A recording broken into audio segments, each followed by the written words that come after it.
आदाब सत श्री अकाल। चैनल पंजाबी देख रहे ਸਾਰੇ ਹੀ ਦਰਸ਼ਕਾਂ ਦਾ ਸਵਾਗਤ ਹੈ। ਮੈਂ ਹਾਂ ਦਪਿੰਦਰ ਕੌਰ ਤੇ ਹਾਜ਼ਰਾਂ ਲੈ ਕੇ ਦੇਸ਼ ਵਿਦੇਸ਼ ਅਤੇ ਪ੍ਰਵਾਸੀਆਂ ਨਾਲ ਜੁੜੀ ਖਬਰਾਂ ਦਾ ਵੀਕਲੀ ਰਾਉਂਡ ਅਪ। ਸਭ ਤੋਂ ਪਹਿਲਾਂ ਨਜ਼ਰ ਮਾਰ ਲੈਂਦੇ ਹਾਂ ਹੈਡਲਾਈਨਸ ਤੇ। ਕੈਨੇਡਾ 'ਚ ਪੰਜਾਬੀ ਕੁੜੀ ਦੀ ਅਚਾਨਕ ਹੋਈ ਮੌਤ। ਸਿਰਫ 1.5 ਸਾਲ ਪਹਿਲਾਂ ਸਟੱਡੀ ਵੀਜ਼ਾ ਤੇ ਆਈ ਸੀ ਕਿਰਨਪ੍ਰੀਤ।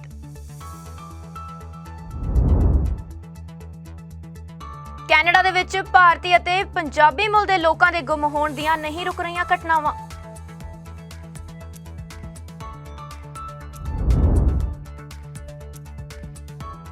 1 ਜੁਲਾਈ ਨੂੰ ਮਾਈਗ੍ਰੇਸ਼ਨ ਪ੍ਰੋਗਰਾਮ ਹੋਇਆ ਰੀਸੈਟ। ਆਸਟ੍ਰੇਲੀਆ ਦੇ ਅੰਤਰਰਾਸ਼ਟਰੀ ਵਿਦਿਆਰਥੀਆਂ ਤੇ ਪਵੇਗਾ ਪ੍ਰਭਾਵ। ਕੈਨੇਡਾ ਦੇ ਐਕਸਪ੍ਰੈਸ ਐਂਟਰੀ ਡਰਾਅ 'ਚ ਹੁਨਰਮੰਦ ਵਰਕਰਾਂ ਨੂੰ ਪੱਕੀ ਇਮੀਗ੍ਰੇਸ਼ਨ ਦਾ ਸੱਦਾ।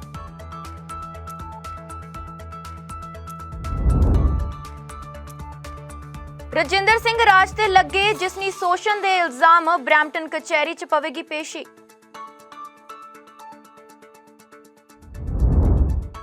ਸਿਟੀ ਆਫ ਟੋਰਾਂਟੋ ਦਾ ਅਹਿਮ ਫੈਸਲਾ। ਸਿੱਖ ਸਿਕਿਉਰਿਟੀ ਗਾਰਡ ਹੁਣ ਦਾੜੀ ਰੱਖ ਕੇ ਕਰ ਸਕਣਗੇ ਕੰਮ। ਲਾਜ਼ਮੀ ਨਿਯਮ ਕਾਰਨ 100 ਦੇ ਕਰੀਬ ਸਿੱਖਾਂ ਦੀ ਗਈ ਸੀ ਨੌਕਰੀ। ਤੇ ਹੁਣ ਹੈ ਨਾ ਸਰਗਰਮੀਆਂ ਦਾ ਵਿਸਥਾਰ। ਅੱਜ ਦੇ ਦੌਰ ਵਿੱਚ ਹਰ ਕੋਈ ਚਾਹੇ ਮੁੰਡਾ ਹੋਵੇ ਜਾਂ ਕੁੜੀ ਬਾਹਰ ਜਾ ਕੇ ਪੜ੍ਹਾਈ ਕਰਨਾ ਚਾਹੁੰਦੇ ਨੇ ਤੇ ਮਾਪੇ ਉਹਨਾਂ ਦੀ ਇੱਛਾ ਨੂੰ ਪੂਰਾ ਕਰਨ ਲਈ ਲੱਖਾਂ ਰੁਪਏ ਖਰਚ ਵੀ ਕਰ ਦਿੰਦੇ ਨੇ। ਪਰ ਕਿਸੇ ਨੂੰ ਇਹ ਨਹੀਂ ਪਤਾ ਹੁੰਦਾ ਕਿ ਬੇਗਾਨੇ ਦੇਸ਼ ਵਿੱਚ ਉਹਨਾਂ ਨਾਲ ਅਨਹੋਣੀ ਘਟਨਾ ਵੀ ਵਾਪਰ ਜਾਵੇਗੀ। ਅਜਿਹੀ ਇੱਕ ਦੁਖਦਾਈ ਖਬਰ ਕੈਨੇਡਾ ਤੋਂ ਸਾਹਮਣੇ ਆਈ ਹੈ। ਅੱਜ ਕੱਲ੍ਹ ਦੀ ਪੀੜ੍ਹੀ ਵਧੀਆ ਭਵਿੱਖ ਲਈ ਵਿਦੇਸ਼ ਜਾ ਕੇ ਪੜ੍ਹਾਈ ਤੇ ਨੌਕਰੀ ਕਰਨ ਤਾਂ ਜਾਂਦੀ ਹੈ, ਪਰ ਕਈ ਵਾਰ ਕਿਸਮਤ ਅਜਿਹੀ ਖੇਡ ਖੇਡਦੀ ਹੈ ਕਿ ਪਰਿਵਾਰ ਉਹਨਾਂ ਤੋਂ ਹਮੇਸ਼ਾ ਲਈ ਹੀ ਵਿਛੜ ਜਾਂਦੇ ਨੇ। ਇੱਕ GoFundMe ਪੇਜ ਸ਼ੁਰੂ ਕਰਦਿਆਂ ਇੰਟਰਨੈਸ਼ਨਲ ਸਟੂਡੈਂਟ ਵਜੋਂ ਕੈਨੇਡਾ ਆਈ ਕਿਰਨਪ੍ਰੀਤ ਕੌਰ ਗਿੱਲ ਦੀ ਚਚੇਰੀ ਭੈਣ ਅਸ਼ਪਿੰਦਰ ਕੌਰ ਨੇ ਦੱਸਿਆ ਕਿ ਪੰਜਾਬ ਵਿੱਚ ਬ੍ਰੈਸਟ ਕੈਂਸਰ ਨਾਲ ਜੂਝ ਰਹੀ ਆਪਣੀ ਮਾਂ ਦੇ ਇਲਾਜ ਲਈ ਕਿਰਨਪ੍ਰੀਤ ਦਿਨ ਰਾਤ ਮਿਹਨਤ ਕਰ ਰਹੀ ਸੀ, ਪਰ ਪਰਮਾਤਮਾ ਨੂੰ ਸ਼ਾਇਦ ਕੁਝ ਹੋਰ ਹੀ ਮਨਜ਼ੂਰ ਸੀ। ਅਸ਼ਪਿੰਦਰ ਕੌਰ ਨੇ ਦੱਸਿਆ ਕਿ ਕਿਰਨਪ੍ਰੀਤ ਕੌਰ ਜਨਵਰੀ 2021 ਚ ਕੈਨੇਡਾ ਆਈ ਅਤੇ ਟੋਰਾਂਟੋ ਦੇ ਸੈਨੇਕਾ ਕਾਲਜ ਵਿੱਚ ਪੜ੍ਹਾਈ ਸ਼ੁਰੂ ਕਰ ਦਿੱਤੀ। ਇਸ ਦੌਰਾਨ ਕਿਰਨਪ੍ਰੀਤ ਕੌਰ ਨੂੰ ਕਈ ਮੁਸ਼ਕਲਾਂ ਦਾ ਟਾਕਰਾ ਕਰਨਾ ਪਿਆ, ਪਰ ਉਹ ਬਿਲਕੁਲ ਨਾ ਘਬਰਾਈ। ਹੁਣ ਉਸ ਦੀ ਪੜ੍ਹਾਈ ਮੁਕੰਮਲ ਹੋਣ ਵਾਲੀ ਸੀ ਅਤੇ ਵਰਕ ਪਰਮਿਟ ਮਿਲਣ ਤੇ ਆਪਣੀ ਬਿਮਾਰ ਮਾਂ ਵਾਸਤੇ ਹੋਰ ਕਮਾਈ ਕਰਨ ਦਾ ਮੌਕਾ ਮਿਲ ਜਾਂਦਾ। ਪਰ ਪਿਛਲੇ ਦਿਨੀ ਕਿਰਨਪ੍ਰੀਤ ਕੌਰ ਨੂੰ ਦਿਲ ਦੀ ਸਮੱਸਿਆ ਨੇ ਘੇਰ ਲਿਆ ਅਤੇ ਉਹ ਸਹੀ ਤਰੀਕੇ ਨਾਲ ਕੰਮ ਨਹੀਂ ਕਰ ਪਾਈ। ਕਿਰਨਪ੍ਰੀਤ ਕੌਰ ਦੀ ਮੌਤ ਹੋ ਗਈ ਹੈ। ਕਿਰਨਪ੍ਰੀਤ ਦੇ ਅੰਤਮ ਸਾਹ ਲੈਣ ਵੇਲੇ ਉਸ ਦਾ ਦਿਲ ਸਿਰਫ 35% ਕੰਮ ਕਰ ਰਿਹਾ ਸੀ। ਦੱਸਿਆ ਜਾ ਰਿਹਾ ਹੈ ਕਿ ਕਿਰਨਪ੍ਰੀਤ ਕੌਰ ਦੇ ਪਿਤਾ ਖੇਤੀ ਕਰਦੇ ਨੇ ਅਤੇ ਉਹ ਆਪਣੇ ਮਾਪਿਆਂ ਦੀ ਇਕਲੌਤੀ ਔਲਾਦ ਸੀ। ਅਸ਼ਪਿੰਦਰ ਕੌਰ ਵੱਲੋਂ ਕਿਰਨਪ੍ਰੀਤ ਕੌਰ ਦੀ ਦੇਹ ਪੰਜਾਬ ਭੇਜਣ ਲਈ GoFundMe ਪੇਜ ਸਥਾਪਿਤ ਕੀਤਾ ਗਿਆ, ਜਿਸ ਵਿੱਚ ਉਸਦੇ ਹਸਪਤਾਲ ਵੱਲੋਂ ਦਿੱਤੇ ਗਏ ਦਸਤਾਵੇਜ਼ ਵੀ ਸ਼ਾਮਲ ਕੀਤੇ ਗਏ ਨੇ। ਸਿਰਫ 1.5 ਸਾਲ ਪਹਿਲਾਂ ਸੁਨਹਿਰੇ ਭਵਿੱਖ ਲਈ ਕੈਨੇਡਾ ਗਈ ਇਸ ਕੁੜੀ ਨਾਲ ਇੱਕ ਬਹੁਤ ਹੀ ਮੰਦਭਾਗੀ ਘਟਨਾ ਵਾਪਰੀ ਹੈ। ਤੁਸੀਂ ਵੀ ਇਸ GoFundMe ਪੇਜ ਤੇ ਜਾ ਕੇ ਪੀੜਤ ਪਰਿਵਾਰ ਦੀ ਸਹਾਇਤਾ ਕਰ ਸਕਦੇ ਹੋ। Bureau report, channel Punjabi. Canada ਦੇ ਬ੍ਰਿਟਿਸ਼ ਕੋਲੰਬੀਆ ਸੂਬੇ ਵਿੱਚ ਪੈਂਦੇ ਸ਼ਹਿਰ ਦਾ ਇੱਕ ਪੰਜਾਬੀ ਮੂਲ ਦਾ ਵਾਸੀ ਬੌਬੀ ਘੁੰਮਣ ਲਾਪਤਾ ਹੋ ਗਿਆ, ਜਿਸ ਦੀ ਭਾਲ ਲਈ RCMP ਨੇ ਲੋਕਾਂ ਦੀ ਮਦਦ ਮੰਗੀ ਹੈ। ਜਿੱਥੇ ਬੌਬੀ ਘੁੰਮਣ 24 ਜੂਨ ਤੋਂ ਲਾਪਤਾ ਹੈ, ਉੱਥੇ ਸਰੀ ਵਿੱਚ 1 ਜੁਲਾਈ ਨੂੰ ਲਾਪਤਾ ਹੋਈ 20 ਸਾਲਾਂ ਦੀ ਪੰਜਾਬੀ ਕੁੜੀ ਸਹੀ ਸਲਾਮਤ ਮਿਲ ਗਈ ਹੈ। ਵਿਦੇਸ਼ ਦੀ ਧਰਤੀ ਤੇ ਪੰਜਾਬੀਆਂ ਦਾ ਮਿਸਿੰਗ ਹੋਣ ਦਾ ਸਿਲਸਿਲਾ ਹਜੇ ਵੀ ਜਾਰੀ ਹੈ। ਕੈਨੇਡਾ ਦੇ ਬ੍ਰਿਟਿਸ਼ ਕੋਲੰਬੀਆ ਸੂਬੇ ਵਿੱਚ 24 ਜੂਨ ਤੋਂ ਲਾਪਤਾ ਬੌਬੀ ਘੁੰਮਣ ਬਾਰੇ ਹੁਣ ਤੱਕ ਕੁਝ ਵੀ ਪਤਾ ਨਹੀਂ ਲੱਗ ਸਕਿਆ। ਦੱਸ ਦਈਏ ਕਿ ਬ੍ਰਿਟਿਸ਼ ਕੋਲੰਬੀਆ ਸੂਬੇ ਵਿੱਚ ਹੀ ਇੱਕ 42 ਸਾਲਾਂ ਦਾ ਪੰਜਾਬੀ ਵਿਅਕਤੀ ਲਾਪਤਾ ਹੈ। ਕੁਕੁਐਟਲਮ ਸ਼ਹਿਰ ਦੇ ਵਾਸੀ ਬੌਬੀ ਘੁੰਮਣ ਨੂੰ 24 ਜੂਨ ਨੂੰ ਆਖਰੀ ਵਾਰ ਦੇਖਿਆ ਗਿਆ ਸੀ। ਉਸ ਤੋਂ ਬਾਅਦ ਦੇ ਹੀ ਉਹ ਲਾਪਤਾ ਚੱਲ ਰਹੇ ਨੇ। ਸਥਾਨਕ ਪੁਲਿਸ RCMP ਨੇ ਦੱਸਿਆ ਕਿ ਬੌਬੀ ਘੁੰਮਣ BC mental health act warrant ਤਹਿਤ ਵਾਂਟਡ ਨੇ। ਉਸ ਦੀ ਲੰਬਾਈ 5 ਫੁੱਟ 11 ਇੰਚ ਅਤੇ ਭਾਰ ਲਗਭਗ 99 ਕਿਲੋ ਹੈ। ਉਸ ਦੇ ਸਿਰ ਦੇ ਵਾਲ ਕਾਲੇ ਹਨ ਅਤੇ ਉਹ ਦਾੜੀ ਦੀ ਸ਼ੇਵ ਕਰਵਾ ਕੇ ਰੱਖਦਾ ਹੈ। ਜਿਸ ਸਮੇਂ ਤੋਂ ਬੌਬੀ ਲਾਪਤਾ ਹੋਇਆ ਉਸ ਵੇਲੇ ਉਸਨੇ ਆਰਮੀ ਪ੍ਰਿੰਟ ਜੈਕਟ, ਸੰਤਰੀ ਰੰਗ ਦੀ ਸ਼ਰਟ, ਜੀਨ ਅਤੇ ਚਿੱਟੇ ਬੂਟ ਪਾਏ ਹੋਏ ਸਨ। ਪੁਲਿਸ ਮੁਤਾਬਕ ਬੌਬੀ ਘੁੰਮਣ ਦੀ ਮਾਨਸਿਕ ਸਿਹਤ ਠੀਕ ਨਹੀਂ ਹੈ। ਇਸ ਦੇ ਚਲਦਿਆਂ ਉਹ ਅਜਿਹਾ ਵਿਹਾਰ ਕਰ ਸਕਦਾ ਹੈ ਜਿਸ ਨਾਲ ਉਸ ਨੂੰ ਖੁਦ ਅਤੇ ਹੋਰ ਲੋਕਾਂ ਲਈ ਵੀ ਖਤਰਾ ਪੈਦਾ ਹੋ ਸਕੇ। ਇਸ ਲਈ ਪੁਲਿਸ ਨੇ ਲੋਕਾਂ ਨੂੰ ਅਪੀਲ ਕੀਤੀ ਹੈ ਕਿ ਜਿਸ ਕਿਸੇ ਕੋਲ ਵੀ ਬੌਬੀ ਘੁੰਮਣ ਸੰਬੰਧੀ ਕੋਈ ਵੀ ਸੂਚਨਾ ਹੋਵੇ ਤਾਂ ਉਹ ਤੁਰੰਤ 911 ਤੇ ਕਾਲ ਕਰੇ। ਪੁਲਿਸ ਨੇ ਲੋਕਾਂ ਨੂੰ ਅਪੀਲ ਕੀਤੀ ਹੈ ਕਿ ਜਿਸ ਕਿਸੇ ਨੇ ਵੀ ਬੌਬੀ ਨੂੰ ਕਿਤੇ ਵੀ ਦੇਖਿਆ ਹੋਵੇ ਉਹ RCMP ਨਾਲ ਫੋਨ ਨੰਬਰ 6049451550 ਤੇ ਸੰਪਰਕ ਕਰ ਸਕਦਾ ਹੈ। ਉਧਰ ਹੀ ਦੂਜੀ ओर ਕੈਨੇਡਾ ਤੋਂ ਇੱਕ ਚੰਗੀ ਖਬਰ ਵੀ ਸਾਹਮਣੇ ਆਈ ਹੈ। ਸਰੀ ਸ਼ਹਿਰ ਵਿੱਚ 1 ਜੁਲਾਈ ਨੂੰ ਲਾਪਤਾ ਹੋਈ 20 ਸਾਲਾਂ ਦੀ ਪੰਜਾਬੀ ਕੁੜੀ ਸਿਮਰਨਜੀਤ ਕੌਰ ਸਹੀ ਸਲਾਮਤ ਮਿਲ ਗਈ ਹੈ। ਸਰੀ ਦੀ ਰਾਇਲ ਕੈਨੇਡੀਅਨ ਮਾਊਂਟਡ ਪੁਲਿਸ ਨੇ ਦੱਸਿਆ ਹੈ ਕਿ ਸਿਮਰਨਜੀਤ ਕੌਰ 1 ਜੁਲਾਈ ਨੂੰ ਕੈਨੇਡਾ ਡੇ ਵਾਲੇ ਦਿਨ ਸਰੀ ਦੇ 19th ਐਵੇਨਿਊ ਦੇ ਬਲਾਕ ਨੰਬਰ 13500 ਤੋਂ ਰਾਤ ਦੇ 9 ਵਜੇ ਤੋਂ ਬਾਅਦ ਹੀ ਲਾਪਤਾ ਹੋ ਗਈ ਸੀ। ਆਰਸੀਐਮਪੀ ਨੇ ਸਿਮਰਨਜੀਤ ਕੌਰ ਦੇ ਹੁਲੀਏ ਸੰਬੰਧੀ ਜਾਣਕਾਰੀ ਦਿੰਦਿਆਂ ਦੱਸਿਆ ਸੀ ਕਿ ਉਸ ਦੀ ਲੰਬਾਈ 5 ਫੁੱਟ 5 ਇੰਚ ਅਤੇ ਭਾਰ ਲਗਭਗ 81 ਕਿਲੋ ਹੈ। ਪੂਰੀਆਂ ਅੱਖਾਂ ਵਾਲੀ ਸਿਮਰਨਜੀਤ ਨੂੰ ਸਿਰ ਦੇ ਲੰਬੇ ਵਾਲ ਰੱਖੇ ਹੋਏ ਨੇ। ਜਦੋਂ ਉਸਨੇ ਉਹ ਆਖਰੀ ਵਾਰ ਦੇਖਿਆ ਗਿਆ ਸੀ ਤਾਂ ਉਸ ਵੇਲੇ ਉਸਨੇ ਬਲੈਕ ਲੈਗਿੰਗਸ ਤੇ ਕਾਲੇ ਹੀ ਰੰਗ ਦੀ ਸਲੀਵਲੈਸ ਸ਼ਰਟ ਪਾਈ ਹੋਈ ਸੀ। ਇਸ ਤੋਂ ਇਲਾਵਾ ਉਸ ਕੋਲ ਇੱਕ ਐਕਰੋਮੈਟਿਕ ਰੰਗ ਦਾ ਪਰਸ ਸੀ ਅਤੇ ਉਸ ਦੇ ਪੈਰਾਂ ਵਿੱਚ ਐਡੀਡਾਸ ਦੇ ਜੁੱਤੇ ਵੀ ਪਾਏ ਹੋਏ ਸਨ। 1 ਜੁਲਾਈ ਨੂੰ ਲਾਪਤਾ ਹੋਈ ਸਿਮਰਨਜੀਤ ਹੁਣ ਮਿਲ ਚੁੱਕੀ ਹੈ। ਉਧਰ ਹੀ ਦੂਜੀ ओर ਕੈਨੇਡਾ ਤੋਂ ਇੱਕ ਚੰਗੀ ਖਬਰ ਵੀ ਸਾਹਮਣੇ ਆਈ ਹੈ। ਸਰੀ ਸ਼ਹਿਰ ਵਿੱਚ 1 ਜੁਲਾਈ ਨੂੰ ਲਾਪਤਾ ਹੋਈ 20 ਸਾਲਾਂ ਦੀ ਪੰਜਾਬੀ ਕੁੜੀ ਸਿਮਰਨਜੀਤ ਕੌਰ ਸਹੀ ਸਲਾਮਤ ਮਿਲ ਗਈ ਹੈ। ਸਰੀ ਦੀ ਰਾਇਲ ਕੈਨੇਡੀਅਨ ਮਾਊਂਟਡ ਪੁਲਿਸ ਨੇ ਦੱਸਿਆ ਹੈ ਕਿ ਸਿਮਰਨਜੀਤ ਕੌਰ 1 ਜੁਲਾਈ ਨੂੰ ਕੈਨੇਡਾ ਡੇ ਵਾਲੇ ਦਿਨ ਸਰੀ ਦੇ 19th ਐਵੇਨਿਊ ਦੇ ਬਲਾਕ ਨੰਬਰ 13500 ਤੋਂ ਰਾਤ ਦੇ 9 ਵਜੇ ਤੋਂ ਬਾਅਦ ਹੀ ਲਾਪਤਾ ਹੋ ਗਈ ਸੀ। ਆਰਸੀਐਮਪੀ ਨੇ ਸਿਮਰਨਜੀਤ ਕੌਰ ਦੇ ਹੁਲੀਏ ਸੰਬੰਧੀ ਜਾਣਕਾਰੀ ਦਿੰਦਿਆਂ ਦੱਸਿਆ ਸੀ ਕਿ ਉਸ ਦੀ ਲੰਬਾਈ 5 ਫੁੱਟ 5 ਇੰਚ ਅਤੇ ਭਾਰ ਲਗਭਗ 81 ਕਿਲੋ ਹੈ। ਪੂਰੀਆਂ ਅੱਖਾਂ ਵਾਲੀ ਸਿਮਰਨਜੀਤ ਨੂੰ ਸਿਰ ਦੇ ਲੰਬੇ ਵਾਲ ਰੱਖੇ ਹੋਏ ਨੇ। ਜਦੋਂ ਉਸਨੇ ਉਹ ਆਖਰੀ ਵਾਰ ਦੇਖਿਆ ਗਿਆ ਸੀ ਤਾਂ ਉਸ ਵੇਲੇ ਉਸਨੇ ਬਲੈਕ ਲੈਗਿੰਗਸ ਤੇ ਕਾਲੇ ਹੀ ਰੰਗ ਦੀ ਸਲੀਵਲੈਸ ਸ਼ਰਟ ਪਾਈ ਹੋਈ ਸੀ। ਇਸ ਤੋਂ ਇਲਾਵਾ ਉਸ ਕੋਲ ਇੱਕ ਐਕਰੋਮੈਟਿਕ ਰੰਗ ਦਾ ਪਰਸ ਸੀ ਅਤੇ ਉਸ ਦੇ ਪੈਰਾਂ ਵਿੱਚ ਐਡੀਡਾਸ ਦੇ ਜੁੱਤੇ ਵੀ ਪਾਏ ਹੋਏ ਸਨ। 1 ਜੁਲਾਈ ਨੂੰ ਲਾਪਤਾ ਹੋਈ ਸਿਮਰਨਜੀਤ ਹੁਣ ਮਿਲ ਚੁੱਕੀ ਹੈ। Bureau report, channel Punjabi. Canada ਦੀ ਪੀਲ ਰੀਜਨ ਪੁਲਿਸ ਵੱਲੋਂ ਬਰੈਂਪਟਨ ਨਾਲ ਸੰਬੰਧਿਤ ਇੱਕ 71 ਸਾਲਾਂ ਦੇ ਬਜ਼ੁਰਗ ਸੰਗੀਤ ਅਧਿਆਪਕ ਰਜਿੰਦਰ ਸਿੰਘ ਨੂੰ ਇੱਕ 16 ਸਾਲ ਦੀ ਲੜਕੀ ਨਾਲ ਸੈਕਸ਼ੂਅਲ ਅਸੌਲਟ ਦੇ ਮਾਮਲੇ ਵਿੱਚ ਗ੍ਰਿਫਤਾਰ ਕਰ ਲਿਆ ਗਿਆ। ਦੱਸ ਦੇਈਏ ਕਿ ਪੀਲ ਰੀਜਨ ਪੁਲਿਸ ਨੇ ਇਹ ਨਹੀਂ ਦੱਸਿਆ ਕਿ ਸੈਕਸ਼ੂਅਲ ਅਸੌਲਟ ਦੀ ਘਟਨਾ ਕਦੋਂ ਅਤੇ ਕਿੱਥੇ ਵਾਪਰੀ ਸੀ, ਪਰ ਜਾਂਚਕਰਤਾਵਾਂ ਦਾ ਮੰਨਣਾ ਹੈ ਕਿ ਹੋਰ ਵੀ ਕਈ ਕੁੜੀਆਂ ਵੀ ਇਸ ਤਰੀਕੇ ਦੀਆਂ ਹਰਕਤਾਂ ਦੀਆਂ ਪੀੜਤ ਹੋ ਸਕਦੀਆਂ ਨੇ, ਜਿਨ੍ਹਾਂ ਨੇ ਬਦਨਾਮੀ ਦੇ ਡਰੋਂ ਸ਼ਿਕਾਇਤ ਹੀ ਦਰਜ ਨਹੀਂ ਕੀਤੀ। ਰਜਿੰਦਰ ਸਿੰਘ ਰਾਜ ਦੀ ਅਦਾਲਤ ਵਿੱਚ ਪੇਸ਼ੀ ਦੀ ਤਰੀਕ ਬਾਰੇ ਪੁਲਿਸ ਨੇ ਕੋਈ ਜ਼ਿਕਰ ਨਹੀਂ ਕੀਤਾ ਤੇ ਸੈਕਸ਼ੂਅਲ ਅਸੌਲਟ ਦੇ ਦੋਸ਼ ਅਦਾਲਤ ਵਿੱਚ ਹਜੇ ਤੱਕ ਸਾਬਤ ਨਹੀਂ ਹੋਏ। ਕੈਨੇਡਾ ਵਿਖੇ ਬਰੈਂਪਟਨ ਦੇ ਇੱਕ 71 ਸਾਲਾ ਸਿੱਖ ਵਿਅਕਤੀ ਤੇ ਨਾਬਾਲਿਗ ਕੁੜੀ ਨਾਲ ਜਿਸਨੀ ਸ਼ੋਸ਼ਣ ਕਰਨ ਦੇ ਦੋਸ਼ ਲਗਾਏ ਗਏ ਨੇ। Peel region police special victims unit ਦੇ ਜਾਂਚਕਰਤਾਵਾਂ ਨੇ ਜਿਸਨੀ ਸ਼ੋਸ਼ਣ ਦੀ ਜਾਂਚ ਦੇ ਸੰਬੰਧ 'ਚ ਇੱਕ ਸੰਗੀਤ ਸਕੂਲ ਦੇ ਇੰਸਟ੍ਰਕਟਰ ਤੇ ਦੋਸ਼ ਲਗਾਏ ਨੇ। ਪੀਲ ਪੁਲਿਸ ਦਾ ਕਹਿਣਾ ਹੈ ਕਿ 16 ਸਾਲ ਦੀ ਕੁੜੀ ਬਰੈਂਪਟਨ ਦੀ ਇੱਕ ਰਿਹਾਇਸ਼ ਵਿੱਚ ਇੱਕ ਸੰਗੀਤ ਦੀ ਸਿੱਖਿਆ ਲੈ ਰਹੀ ਸੀ ਜਦੋਂ ਉਸ ਦਾ ਜਿਸਨੀ ਸ਼ੋਸ਼ਣ ਕੀਤਾ ਗਿਆ। ਜਾਂਚਕਰਤਾਵਾਂ ਦਾ ਕਹਿਣਾ ਹੈ ਕਿ ਹਮਲੇ ਵਿੱਚ ਕੁੜੀ ਨੂੰ ਕੋਈ ਸਰੀਰਕ ਸੱਟ ਨਹੀਂ ਲੱਗੀ। ਰਜਿੰਦਰ ਸਿੰਘ ਰਾਜ ਤੇ ਜਿਸਨੀ ਸ਼ੋਸ਼ਣ ਅਤੇ ਜਿਸਨੀ ਹਮਲੇ ਤੇ ਦੋਸ਼ ਲੱਗੇ ਨੇ। ਉਹ ਇਹਨਾਂ ਦੋਸ਼ਾਂ ਦੇ ਤਹਿਤ ਬਰੈਂਪਟਨ ਵਿੱਚ ਓਨਟਾਰੀਓ ਕੋਰਟ ਆਫ ਜਸਟਿਸ ਵਿੱਚ ਹਾਜ਼ਰ ਹੋਵੇਗਾ। ਪੁਲਿਸ ਦਾ ਕਹਿਣਾ ਹੈ ਕਿ ਜਾਂਚ ਜਾਰੀ ਹੈ ਕਿਉਂਕਿ ਉਹਨਾਂ ਨੂੰ ਲੱਗਦਾ ਹੈ ਕਿ ਹੋਰ ਪੀੜਤ ਵੀ ਹੋ ਸਕਦੇ ਨੇ। ਇਸ ਤਰ੍ਹਾਂ ਦੀ ਕਿਸੇ ਵੀ ਘਟਨਾ ਬਾਰੇ ਜਾਣਕਾਰੀ ਰੱਖਣ ਵਾਲੇ ਕਿਸੇ ਵੀ ਵਿਅਕਤੀ ਨੂੰ ਸਪੈਸ਼ਲ ਵਿਕਟਮਸ ਯੂਨਿਟ ਵਿਖੇ 9054532121 ਐਕਸਟੈਂਸ਼ਨ 3460 ਤੇ ਜਾਂਚਕਰਤਾਵਾਂ ਨਾਲ ਸੰਪਰਕ ਕਰਨ ਲਈ ਕਿਹਾ ਗਿਆ। ਪੀਲ ਕ੍ਰਾਈਮ ਸਟਾਪਰਸ ਨੂੰ 1800-222 ਜਾਂ ਫਿਰ 8477 ਤੇ ਕਾਲ ਕਰਕੇ ਅਗਿਆਤ ਜਾਣਕਾਰੀ ਵੀ ਜਮ੍ਹਾਂ ਕਰਵਾਈ ਜਾ ਸਕਦੀ ਹੈ। ਦੱਸ ਦਈਏ ਕਿ ਕੈਨੇਡਾ ਦੇ ਵਿੱਚ ਜਿਸਨੀ ਸ਼ੋਸ਼ਣ ਦੇ ਮਾਮਲਿਆਂ ਨੂੰ ਲੈ ਕੇ ਸਰਕਾਰ ਵੀ ਸਖਤਾਈ ਵਧਾ ਰਹੀ ਹੈ। ਫੌਜ ਵਿੱਚ ਜਿਸਨੀ ਸ਼ੋਸ਼ਣ ਦੇ ਸ਼ਿਕਾਇਤਕਰਤਾਵਾਂ ਕਈ ਦਹਾਕਿਆਂ ਤੋਂ ਮੰਗ ਕਰ ਰਹੇ ਸੀ ਕਿ ਜਿਸਨੀ ਦੁਰਵਿਵਹਾਰ ਦੇ ਮਾਮਲਿਆਂ ਦੀ ਜਾਂਚ ਸਿਵਿਲੀਅਨ ਸਿਸਟਮ ਅਧੀਨ ਹੋਣੀ ਚਾਹੀਦੀ ਹੈ ਕਿਉਂਕਿ ਕੈਨੇਡੀਅਨ ਫੌਜ ਪ੍ਰਣਾਲੀ ਪੀੜਤਾਂ ਦੀ ਮਦਦ ਕਰਨ ਅਤੇ ਮਾਮਲਿਆਂ ਦੀ ਤਫਸੀਲੀ ਜਾਂਚ ਕਰਕੇ ਦੋਸ਼ੀਆਂ ਨੂੰ ਸਜ਼ਾ ਦੇਣ ਵਿੱਚ ਅਸਫਲ ਰਹੀ ਹੈ। ਲੰਘੇ ਨਵੰਬਰ ਵਿੱਚ ਅਹੁਦਾ ਸੰਭਾਲਦਿਆਂ ਹੀ ਕੈਨੇਡਾ ਦੀ ਰੱਖਿਆ ਮੰਤਰੀ ਅਨੀਤਾ ਆਨੰਦ ਨੇ ਇਸ ਬਾਬਤ ਕਾਰਵਾਈ ਕਰਦਿਆਂ ਅਸਥਾਈ ਤੌਰ ਤੇ ਫੌਜ ਅੰਦਰ ਚੱਲ ਰਹੇ ਜਿਸਨੀ ਸ਼ੋਸ਼ਣ ਦੇ ਮਾਮਲਿਆਂ ਦੀ ਜਾਂਚ ਸਿਵਲ ਪੁਲਿਸ ਫੋਰਸਾਂ ਨੂੰ ਸੌਂਪਣ ਲਈ ਵੀ ਆਖਿਆ ਸੀ। Bureau report, channel Punjabi. Canada ਸਰਕਾਰ ਨੇ ਕੋਰੋਨਾ ਵਾਇਰਸ ਮਹਾਮਾਰੀ ਕਾਰਨ ਪਿਛਲੇ 18 ਮਹੀਨੇ ਤੋਂ ਬੰਦ ਪਏ ਐਕਸਪ੍ਰੈਸ ਐਂਟਰੀ ਨੂੰ ਫਿਰ ਤੋਂ ਖੋਲ੍ਹ ਦਿੱਤਾ ਹੈ। ਹੁਣ ਇਸ ਐਂਟਰੀ ਰਾਹੀਂ ਹੁਨਰਮੰਦ ਕਾਮੇ ਯਾਨੀ ਕਿ ਸਕਿਲਡ ਵਰਕਰਸ ਤੇ ਪੁਆਇੰਟ ਦੇ ਆਧਾਰ ਤੇ ਆਉਣ ਵਾਲੇ ਲੋਕਾਂ ਲਈ ਖੁਸ਼ੀ ਦੀ ਖਬਰ ਸਾਹਮਣੇ ਆਈ ਹੈ। ਇਸ ਖਾਸ ਰਿਪੋਰਟ ਨਾਲ ਅਸੀਂ ਤੁਹਾਨੂੰ ਦੱਸਾਂਗੇ ਕਿ ਐਕਸਪ੍ਰੈਸ ਐਂਟਰੀ ਦਾ ਹਿੱਸਾ ਫੈਡਰਲ ਸਕਿਲਡ ਵਰਕਰ ਪ੍ਰੋਗਰਾਮ ਕੀ ਹੈ ਅਤੇ ਇਸ ਰਾਹੀਂ ਤੁਸੀਂ ਕੈਨੇਡਾ ਦੀ ਪੀਆਰ ਕਿਵੇਂ ਹਾਸਲ ਕਰ ਸਕਦੇ ਹੋ।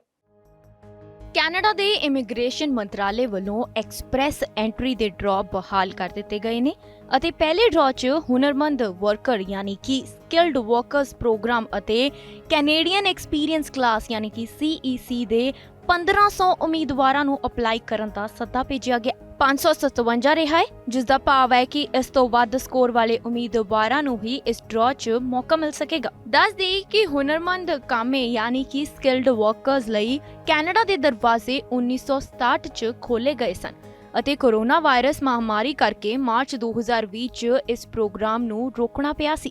ਆਮ ਤੌਰ ਤੇ ਹਰੇਕ ਸਾਲ ਕੈਨੇਡਾ ਵੱਲੋਂ ਦਿੱਤੇ ਜਾਂਦੇ ਪੱਕੇ ਵੀਜ਼ਿਆਂ 'ਚ 45% ਸਕਿਲਡ ਵਰਕਰਸ ਹੁੰਦੇ ਨੇ, ਜਿਨ੍ਹਾਂ ਨੂੰ ਕੈਨੇਡਾ ਦੀ ਰੋਜ਼ਗਾਰ ਮਾਰਕੀਟ ਦੀਆਂ ਲੋੜਾਂ ਅਨੁਸਾਰ ਪਹਿਲ ਦਿੱਤੀ ਜਾਂਦੀ ਹੈ। ਕੈਨੇਡਾ 'ਚ ਪਹੁੰਚ ਚੁੱਕੇ ਵਿਦੇਸ਼ੀ ਵਿਦਿਆਰਥੀਆਂ ਅਤੇ ਕਾਮਿਆਂ ਲਈ CEC ਤਹਿਤ ਪੱਕੀ ਇਮੀਗ੍ਰੇਸ਼ਨ ਅਪਲਾਈ ਕਰਨਾ ਸੌਖਾ ਹੋ ਜਾਂਦਾ ਹੈ। ਹੁਣ ਗੱਲ ਕਰਦੇ ਹਾਂ ਫੈਡਰਲ ਸਕਿਲਡ ਵਰਕਰ ਪ੍ਰੋਗਰਾਮ ਯਾਨੀ ਕਿ FSWP ਦੇ ਬਾਰੇ ਅਤੇ ਤੁਸੀਂ ਇਸ ਲਈ ਕਿਵੇਂ ਐਲੀਜੀਬਲ ਹੋ ਸਕਦੇ ਹੋ। FSWP ਵਿਦੇਸ਼ਾਂ ਵਿੱਚ ਸਕਿਲਡ ਵਰਕਰਸ ਲਈ ਸਭ ਤੋਂ ਪ੍ਰਸਿੱਧ ਮਾਰਗ ਹੈ ਜੋ ਕਿ ਕੈਨੇਡਾ ਦੇ ਪਰਮਾਨੈਂਟ ਰੈਜ਼ੀਡੈਂਸ ਬਣਨਾ ਚਾਹੁੰਦੇ ਨੇ। ਇਹ ਪ੍ਰੋਗਰਾਮ ਹੁਨਰਮੰਦ ਕਾਮਿਆਂ ਯਾਨੀ ਕਿ ਸਕਿਲਡ ਵਰਕਰਸ ਨੂੰ ਟਾਰਗੇਟ ਕਰਦਾ ਹੈ ਜੋ ਕਿ ਕੈਨੇਡਾ ਵਿੱਚ ਆਪਣੇ ਆਪ ਨੂੰ ਆਰਥਿਕ ਤੌਰ ਤੇ ਐਸਟੈਬਲਿਸ਼ ਕਰਨ ਲਈ ਆਪਣੇ ਕੰਮ ਦੇ ਵਰਕ ਐਕਸਪੀਰੀਅੰਸ, ਐਜੂਕੇਸ਼ਨ, ਲੈਂਗੁਏਜ ਐਬਿਲਿਟੀਜ਼ ਅਤੇ ਹੋਰ ਹਿਊਮਨ ਕੈਪੀਟਲ ਫੈਕਟਰਸ ਦਾ ਲਾਭ ਲੈਣ ਦੇ ਯੋਗ ਹੋਣਗੇ। ਆਖਿਰਕਾਰ FSWP ਲਈ ਕੌਣ ਯੋਗ ਹੁੰਦੇ ਨੇ? ਹਰੇਕ express entry program unique eligibility criteria ਪੇਸ਼ ਕਰਦਾ ਹੈ। 3 ਐਕਸਪੀਰੀਅੰਸ ਐਂਟਰੀ ਪ੍ਰੋਗਰਾਮਾਂ ਵਿੱਚੋਂ FSWP ਉਹਨਾਂ ਉਮੀਦਵਾਰਾਂ ਲਈ ਸਭ ਤੋਂ ਆਮ ਮਾਰਗ ਹੈ ਜਿਨ੍ਹਾਂ ਨੇ ਪਹਿਲਾਂ ਕੈਨੇਡਾ ਵਿੱਚ ਕੰਮ ਨਹੀਂ ਕੀਤਾ ਜਾਂ ਫਿਰ ਸਟੱਡੀ ਨਹੀਂ ਕੀਤੀ। ਉਮੀਦਵਾਰਾਂ ਨੂੰ ਪਹਿਲਾਂ ਇਹ ਯਕੀਨੀ ਬਣਾਉਣਾ ਚਾਹੀਦਾ ਹੈ ਕਿ ਉਹ ਹੁਣ ਦੱਸੇ ਜਾ ਰਹੇ FSWP ਮਾਪਦੰਡਾਂ ਨੂੰ ਪੂਰਾ ਕਰਦੇ ਹੋਣ। ਉਮੀਦਵਾਰਾਂ ਨੂੰ ਘੱਟੋ-ਘੱਟ 1 ਸਾਲ ਦਾ ਸਕਿਲਡ ਵਰਕ ਐਕਸਪੀਰੀਅੰਸ ਹੋਣਾ ਚਾਹੀਦਾ ਹੈ। ਉਹਨਾਂ ਦੇ ਅੰਗਰੇਜ਼ੀ ਜਾਂ ਫ੍ਰੈਂਚ ਭਾਸ਼ਾ ਦੇ ਟੈਸਟ 'ਚੋਂ ਘੱਟੋ-ਘੱਟ ਕੈਨੇਡੀਅਨ ਲੈਂਗੁਏਜ ਬੈਂਚਮਾਰਕ ਤੇ 7 ਹੋਣੇ ਚਾਹੀਦੇ ਨੇ। ਘੱਟੋ-ਘੱਟ ਇੱਕ ਐਜੂਕੇਸ਼ਨਲ ਕ੍ਰੈਡੈਂਸ਼ੀਅਲ ਹੋਣਾ ਚਾਹੀਦਾ ਹੈ। ਜੇਕਰ ਲਾਗੂ ਹੋਵੇ ਤਾਂ ਫੰਡਾਂ ਦਾ ਸਬੂਤ ਅਤੇ FSWP ਸਕੋਰਿੰਗ ਗ੍ਰਿਡ ਤੇ 100 ਵਿੱਚੋਂ ਘੱਟੋ-ਘੱਟ 67 ਅੰਕ ਪ੍ਰਾਪਤ ਕਰਨੇ ਲਾਜ਼ਮੀ ਨੇ। FSWP ਲਈ ਇੱਕ ਉਮੀਦਵਾਰ ਨੂੰ ਘੱਟੋ-ਘੱਟ 1 ਸਾਲ ਦਾ ਹੁਨਰਮੰਦ ਕੰਮ ਦਾ ਤਜਰਬਾ ਦਿਖਾਉਣ ਦੇ ਯੋਗ ਹੋਣਾ ਚਾਹੀਦਾ ਹੈ ਜੋ ਕਿ ਕੈਨੇਡਾ ਦੇ ਨੈਸ਼ਨਲ ਆਕੂਪੇਸ਼ਨਲ ਕਲਾਸੀਫਿਕੇਸ਼ਨ ਯਾਨੀ ਕਿ NOC ਹੁਨਰ O, A ਅਤੇ B ਦੇ ਅਧੀਨ ਆਉਂਦਾ ਹੈ। FSWP ਅਤੇ ਕਿਸੇ ਵੀ ਐਕਸਪ੍ਰੈਸ ਐਂਟਰੀ ਪ੍ਰੋਗਰਾਮ ਲਈ 3 ਯੋਗ NOC ਸ਼੍ਰੇਣੀਆਂ ਹਨ।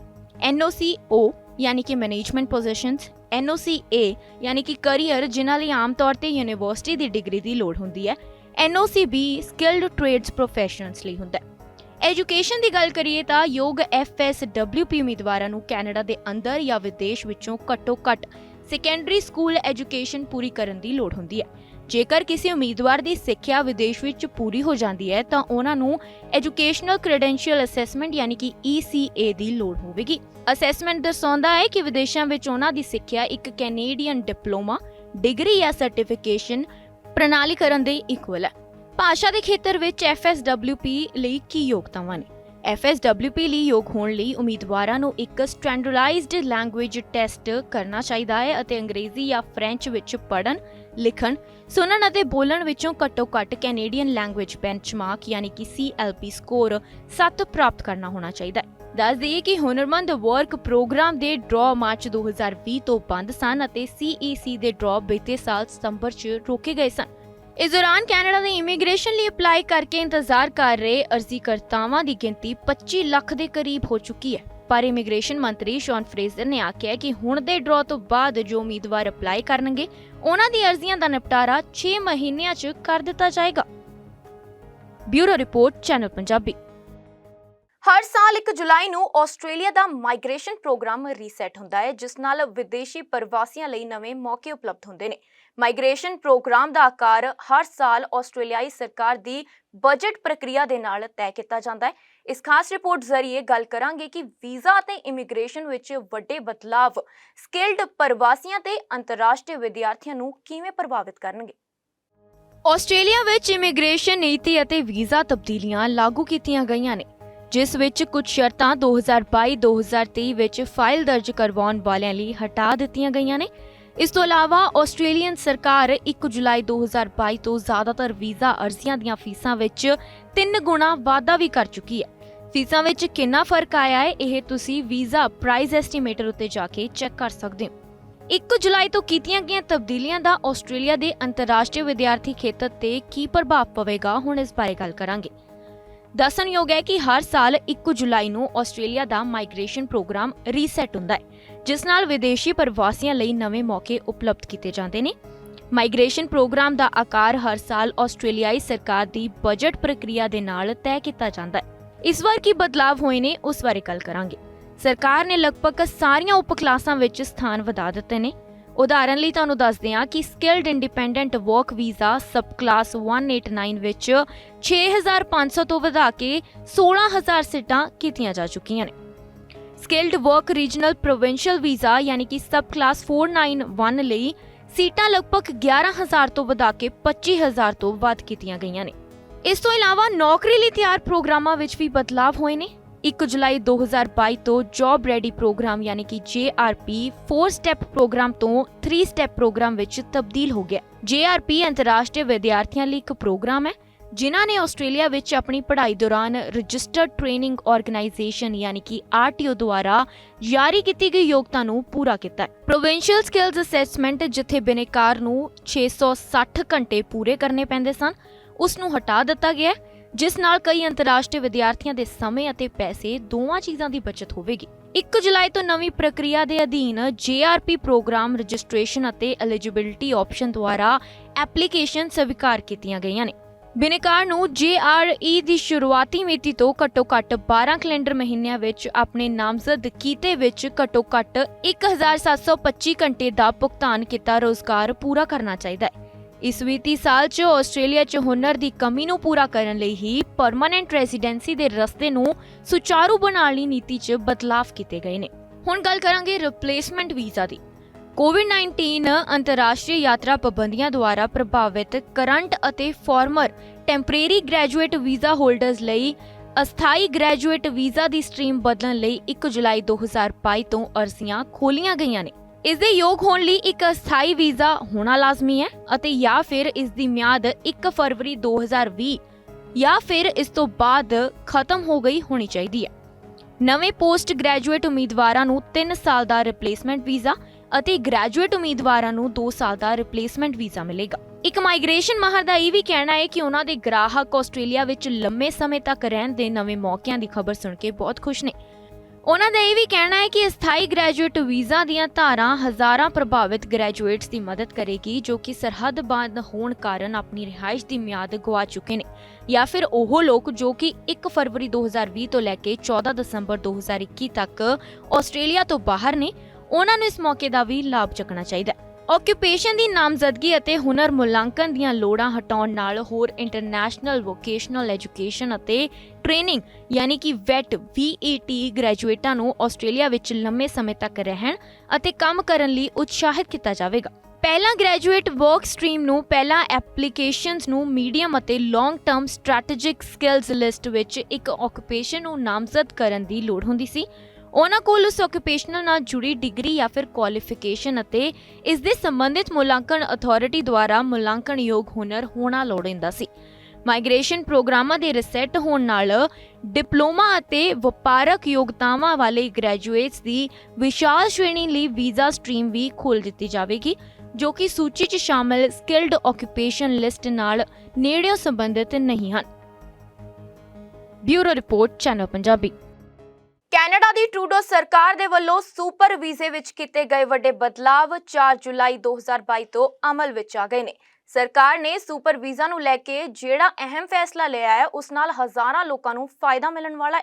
ਕੈਨੇਡੀਅਨ ਸਰਕਾਰ ਦੇ ਵੱਲੋਂ ਬਦਲੇ ਗਏ ਨਵੇਂ ਨਿਯਮਾਂ ਅਨੁਸਾਰ 4 ਜੁਲਾਈ 2022 ਤੋਂ ਹਰੇਕ ਸੁਪਰ ਵੀਜ਼ਾ ਧਾਰਕ ਕੈਨੇਡਾ 'ਚ ਦਾਖਲ ਹੋ ਕੇ 5 ਸਾਲ ਤੱਕ ਰਹਿ ਸਕਦਾ ਹੈ। ਕੈਨੇਡੀਅਨ ਸਰਕਾਰ ਵੱਲੋਂ ਸੁਪਰ ਵੀਜ਼ਾ ਬਾਬਤ ਕੁਝ ਅਹਿਮ ਤਬਦੀਲੀ ਕਰਦਿਆਂ ਮਾਪਿਆਂ ਦੇ ਕੈਨੇਡਾ ਵਿੱਚ ਲਗਾਤਾਰ ਸਟੇ ਦੀ ਮਿਆਦ ਨੂੰ 2 ਤੋਂ ਵਧਾ ਕੇ 5 ਸਾਲ ਕਰ ਦਿੱਤਾ ਗਿਆ, ਜੋ ਕਿ 4 ਜੁਲਾਈ ਤੋਂ ਲਾਗੂ ਹੋ ਚੁੱਕੀ ਹੈ। ਇਸ ਤੋਂ ਇਲਾਵਾ ਵੀਜ਼ੇ ਲਈ ਲਾਜ਼ਮੀ ਇੰਸ਼ੋਰੈਂਸ ਵਿੱਚ ਵੀ ਕੁਝ ਬਦਲਾਅ ਕੀਤੇ ਗਏ ਹਨ। ਇਮੀਗ੍ਰੇਸ਼ਨ ਮਿਨਿਸਟਰ ਸ਼ੌਨ ਫਰੇਜ਼ਰ ਦਾ ਕਹਿਣਾ ਹੈ ਕਿ ਸਰਕਾਰ ਵੱਲੋਂ ਇਹ ਕਦਮ ਪਰਿਵਾਰਾਂ ਨੂੰ ਇਕੱਠੇ ਕਰਨ ਦੇ ਉਦੇਸ਼ ਨਾਲ ਲਿਆ ਗਿਆ ਹੈ। ਉਹਨਾਂ ਨੇ ਆਪਣੇ ਟਵਿੱਟਰ ਤੇ ਇਸ ਬਾਰੇ ਜਾਣਕਾਰੀ ਵੀ ਦਿੱਤੀ ਹੈ। ਇੱਥੇ ਦੱਸਣਾ ਬਣਦਾ ਹੈ ਕਿ ਇਸ ਵੇਲੇ 1 ਲੱਖ ਤੋਂ ਵੱਧ ਕੈਨੇਡੀਅਨ ਆਪਣੇ ਮਾਪਿਆਂ ਜਾਂ ਗ੍ਰੈਂਡ ਪੇਰੈਂਟਸ ਨੂੰ ਸਪਾਂਸਰ ਕਰਨ ਦੀ ਇੱਛਾ ਜ਼ਾਹਰ ਕਰ ਚੁੱਕੇ ਨੇ, ਜਦਕਿ ਲੋਟਰੀ ਰਾਹੀਂ ਸਿਰਫ 20,000 ਸਾਲਾਨਾ ਦੀ ਹੋਂਦ ਤੈਅ ਕੀਤੀ ਗਈ ਹੈ। ਹੁਣ ਗੱਲ ਕਰਾਂਗੇ ਇਹਨਾਂ ਨਵੇਂ ਨਿਯਮਾਂ ਬਾਰੇ। ਨਵੇਂ ਨਿਯਮਾਂ ਮੁਤਾਬਕ ਹੁਣ ਮਾਪੇ 2 ਸਾਲ ਦੀ ਬਜਾਏ 5 ਸਾਲ ਲਗਾਤਾਰ ਕੈਨੇਡਾ ਰਹਿ ਸਕਣਗੇ। ਇਸ ਤੋਂ ਬਾਅਦ ਇਸ ਮਿਆਦ ਨੂੰ 2 ਸਾਲ ਲਈ ਹੋਰ ਵਧਾਇਆ ਜਾ ਸਕੇਗਾ।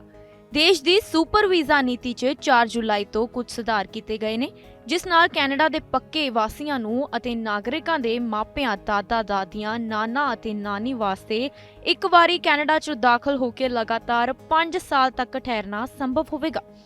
ਹੁਣ ਤੱਕ ਸੁਪਰ ਵੀਜ਼ਾ ਧਾਰਕ ਨੂੰ 2 ਸਾਲ ਬਾਅਦ ਕੈਨੇਡਾ ਤੋਂ ਬਾਹਰ ਜਾਣਾ ਪੈਂਦਾ ਸੀ। ਇਮੀਗ੍ਰੇਸ਼ਨ ਮਿਨਿਸਟਰ ਸ਼ੌਨ ਫਰੇਜ਼ਰ ਨੇ ਕਿਹਾ ਕਿ ਸੁਪਰ ਵੀਜ਼ਾ ਧਾਰਕਾਂ ਲਈ ਕਿਸੇ ਐਮਰਜੈਂਸੀ ਲਈ ਸਿਹਤ ਦਾ ਬੀਮਾ ਕਰਵਾਉਣਾ ਜ਼ਰੂਰੀ ਹੁੰਦਾ ਹੈ, ਜੋ ਕਿ ਕੈਨੇਡਾ ਕਿਸੇ ਕੰਪਨੀ ਤੋਂ ਕਰਵਾਉਣਾ ਪੈਂਦਾ ਹੈ।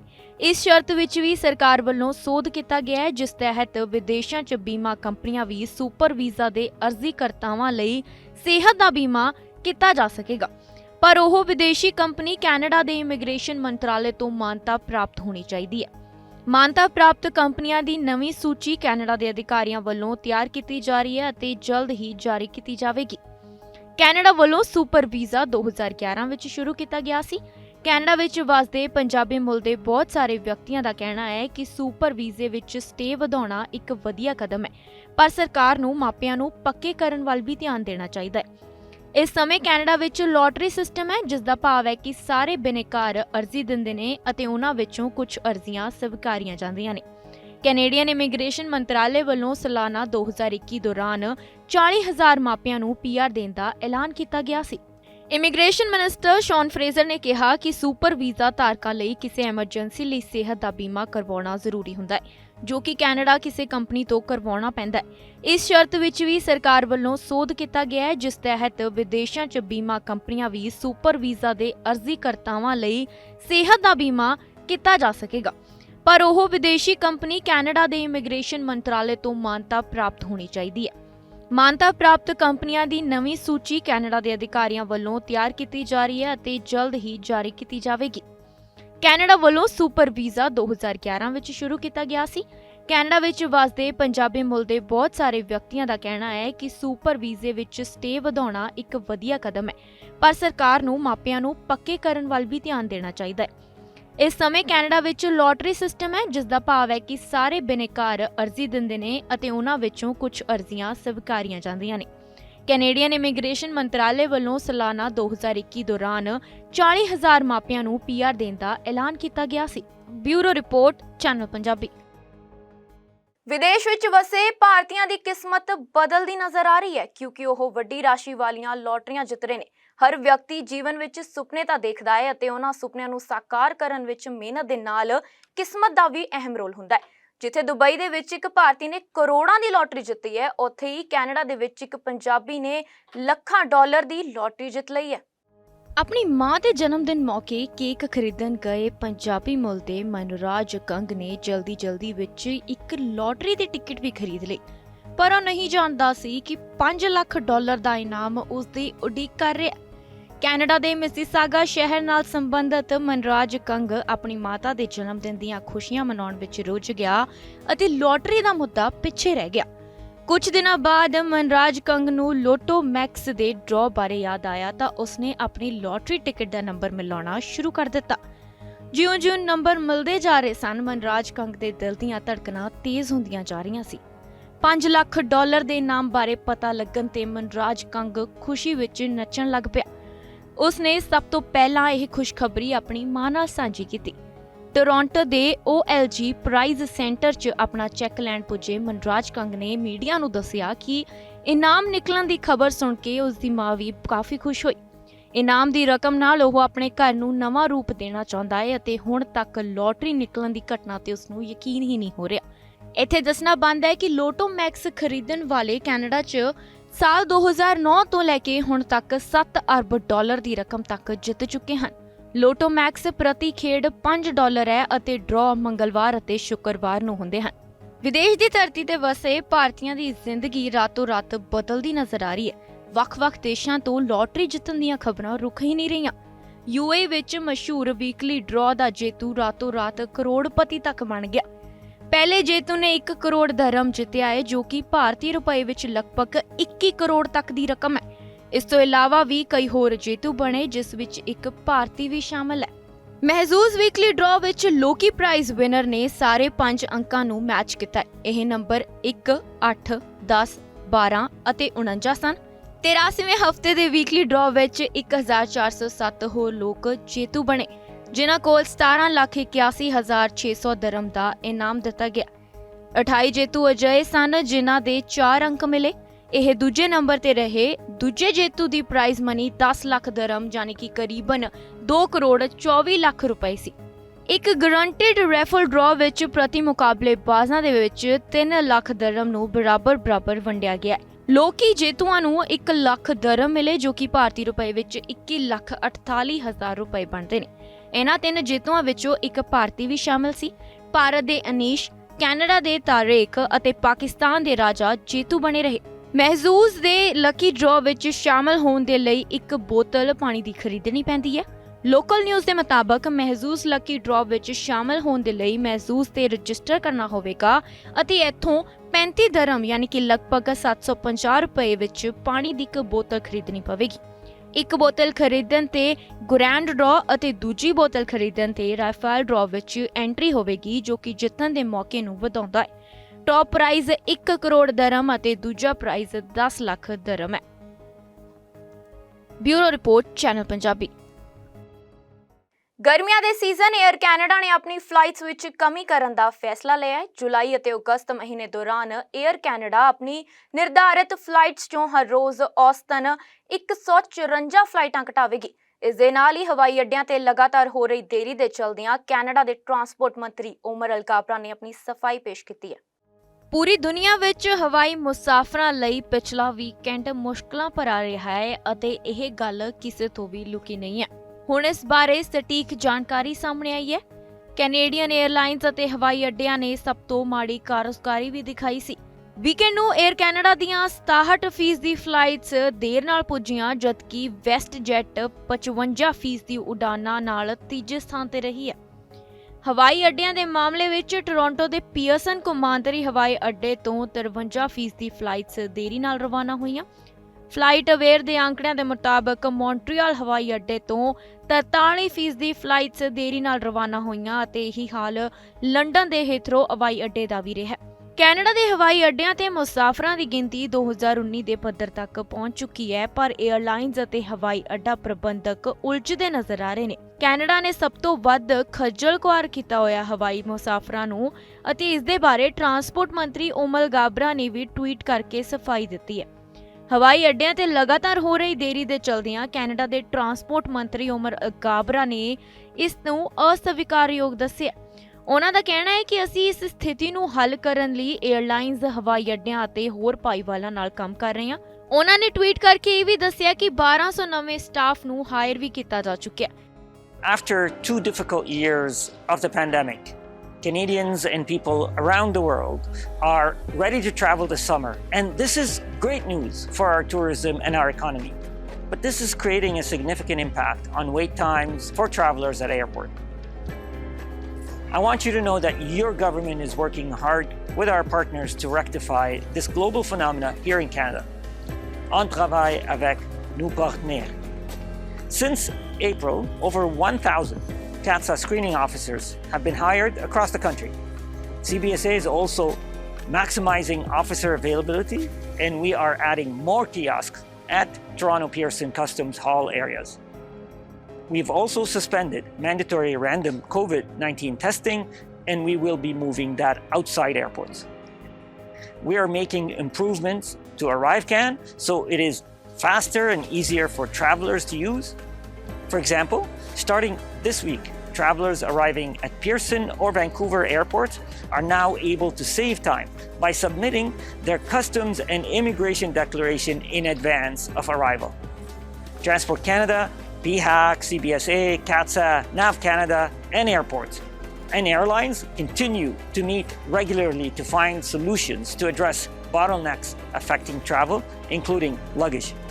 because we know we still have a lot of work to do. Aviation ਖੇਤਰ ਦੀ ਵਿਸ਼ਲੇਸ਼ਕ ਹੈਲਨ ਬੇਕਰ ਨੇ ਕਿਹਾ ਕਿ ਤਕਰੀਬਨ ਹਰ 에ਅਰਲਾਈਨ ਆਪਣੇ ਮੁਲਾਜ਼ਮਾਂ ਨੂੰ ਸਮੇਂ ਤੋਂ ਪਹਿਲਾਂ ਸੇਵਾ ਮੁਕਤ ਹੋਣ ਜਾਂ ਫਿਰ ਛੁੱਟੀਆਂ ਤੇ ਜਾਣ ਲਈ ਮਜਬੂਰ ਕਰ ਦਿੰਦੀ ਹੈ। ਅਜਿਹੇ ਵਿੱਚ ਸੇਵਾ ਮੁਕਤੀ ਲੈਣ ਵਾਲੇ ਮੁਲਾਜ਼ਮ ਕਦੇ ਵਾਪਸ ਨਹੀਂ ਆਉਂਦੇ ਅਤੇ ਉਹਨਾਂ ਦੀ ਕਮੀ ਪੂਰੀ ਕਰਨੀ ਮੁਸ਼ਕਲ ਹੋ ਜਾਂਦੀ ਹੈ। ਦੂਜੇ ਪਾਸੇ ਕੁਝ ਪਾਇਲਟਸ ਨੇ ਆਪਣੇ ਲਾਇਸੈਂਸ ਵੀ ਰੀਨਿਊ ਨਹੀਂ ਕਰਵਾਏ, ਜਦਕਿ ਗਰਾਊਂਡ ਕਰੂ ਦੀ ਸਮੱਸਿਆ ਪਹਿਲਾਂ ਹੀ ਹੱਲ ਨਹੀਂ ਹੋ ਰਹੀ। ਮੁਲਾਜ਼ਮ ਯੂਨੀਅਨ ਦਾ ਕਹਿਣਾ ਹੈ ਕਿ ਘੱਟ ਤਨਖਾਹ ਅਤੇ ਕੰਮ ਦੇ ਤਣਾਅਪੂਰਨ ਹਾਲਾਤ ਕਾਰਨ ਕੁਝ ਲੋਕ ਇਸ ਪਾਸੇ ਜਾਣਾ ਵੀ ਨਹੀਂ ਚਾਹੁੰਦੇ। ਉਧਰ ਸਰਕਾਰੀ ਏਜੰਸੀਆਂ ਸੁਰੱਖਿਆ ਅਤੇ ਕਸਟਮ ਅਧਿਕਾਰੀਆਂ ਦੀ ਭਰਤੀ ਕਰ ਰਹੀਆਂ ਨੇ। ਫੈਡਰਲ ਟਰਾਂਸਪੋਰਟ ਮਹਿਕਮੇ ਮੁਤਾਬਕ ਅਪ੍ਰੈਲ ਵਿੱਚ 1000 ਤੋਂ ਵੱਧ ਨਵੇਂ ਸਕਰੀਨਿੰਗ ਅਫਸਰ ਤੈਨਾਤ ਕੀਤੇ ਗਏ, ਪਰ ਸਭਨਾਂ ਨੂੰ ਸਕੈਨਰਾਂ ਤੇ ਕੰਮ ਕਰਨ ਦੀ ਹਰੀ ਝੰਡੀ ਨਹੀਂ ਦਿੱਤੀ ਜਾ ਸਕੀ। ਹੈਲਨ ਬੇਕਰ ਨੇ ਦੱਸਿਆ ਕਿ ਕਈ 에ਅਰਲਾਈਨਸ ਨੇ ਮਹਾਮਾਰੀ ਦੌਰਾਨ ਆਪਣੇ ਹਵਾਈ ਜਹਾਜ਼ਾਂ ਦੀ ਗਿਣਤੀ ਘਟਾ ਦਿੱਤੀ ਹੈ। ਸਭ ਤੋਂ ਪੁਰਾਣੇ ਹਵਾਈ ਜਹਾਜ਼ ਤੋਂ ਕੰਮ ਲੈਣਾ ਵੀ ਬੰਦ ਕਰ ਚੁੱਕੇ ਹੈ ਅਤੇ ਮੁੜ ਜ਼ਰੂਰਤ ਪੈਣ ਤੇ ਇਹਨਾਂ ਨੂੰ ਵਰਤਣਾ ਹੋਵੇਗਾ ਤਾਂ ਫਿਰ ਇਹਨਾਂ ਤੇ ਭਾਰੀ ਰਕਮ ਵੀ ਖਰਚ ਕਰਨੀ ਪੈਂਦੀ ਹੈ। ਏਅਰ ਕੈਨੇਡਾ ਦੇ ਮੁੱਖ ਕਾਰਜਕਾਰੀ ਅਫਸਰ ਮਾਈਕਲ ਰੂਸ ਨੇ ਪਹਿਲਾਂ ਹੀ ਆਪਣੇ ਮੁਲਾਜ਼ਮਾਂ ਨੂੰ ਸੁਚੇਤ ਕਰ ਦਿੱਤਾ ਸੀ ਕਿ ਵੀਕਐਂਡ ਬੇहद ਮੁਸ਼ਕਲ ਹੋ ਸਕਦਾ ਹੈ। ਉਹਨਾਂ ਵੱਲੋਂ ਮੁਸਾਫਰਾਂ ਨੂੰ ਈਮੇਲ ਵੀ ਭੇਜੀ ਗਈ ਸੀ ਤੇ ਫਲਾਈਟ ਵਿੱਚ ਦੇਰੀ ਜਾਂ ਫਿਰ ਫਲਾਈਟ ਰੱਦ ਹੋਣ ਲਈ ਮਾਫੀ ਵੀ ਮੰਗੀ ਗਈ ਸੀ।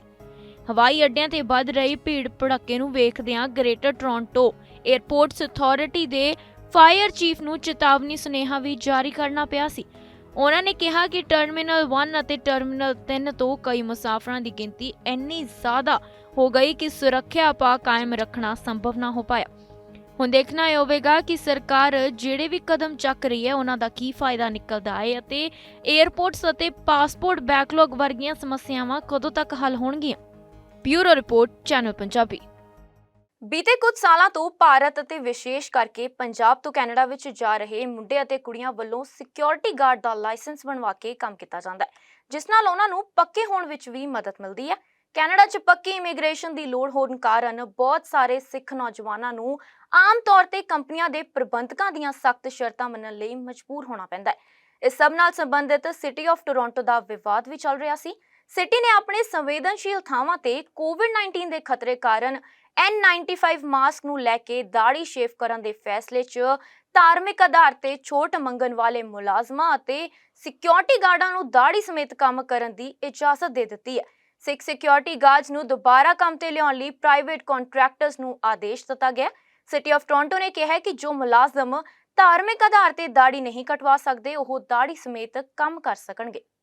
ਵਿਦੇਸ਼ ਦੀ ਧਰਤੀ ਤੇ ਸਿੱਖਾਂ ਨਾਲ ਹੋ ਰਹੇ ਅਤਿਆਚਾਰ ਦੇ ਖਿਲਾਫ ਇੱਕ ਵਾਰ ਫਿਰ ਤੋਂ ਵਰਲਡ ਸਿੱਖ ਆਰਗੇਨਾਈਜੇਸ਼ਨ ਕੈਨੇਡਾ ਨੇ ਆਪਣੀ ਆਵਾਜ਼ ਬੁਲੰਦ ਕੀਤੀ ਹੈ ਅਤੇ ਇਸ ਮਾਮਲੇ ਵਿੱਚ ਕੈਨੇਡਾ ਦੇ ਵੱਖ-ਵੱਖ ਸਿਆਸਤਦਾਨਾਂ ਨੇ ਵੀ ਵਰਲਡ ਸਿੱਖ ਆਰਗੇਨਾਈਜੇਸ਼ਨ ਕੈਨੇਡਾ ਦਾ ਸਾਥ ਦਿੱਤਾ ਹੈ। ਗੱਲ ਟੋਰਾਂਟੋ ਸ਼ਹਿਰ ਦੀ ਹੈ। ਟੋਰਾਂਟੋ ਸ਼ਹਿਰ ਵਿੱਚ ਕਲੀਨ ਸ਼ੇਵ ਸਿਕਿਉਰਿਟੀ ਗਾਰਡ ਰੱਖਣ ਲਈ 100 ਸਿੱਖ ਸਿਕਿਉਰਿਟੀ ਗਾਰਡਸ ਨੂੰ ਨੌਕਰੀ ਤੋਂ ਕੱਢ ਦਿੱਤਾ ਗਿਆ।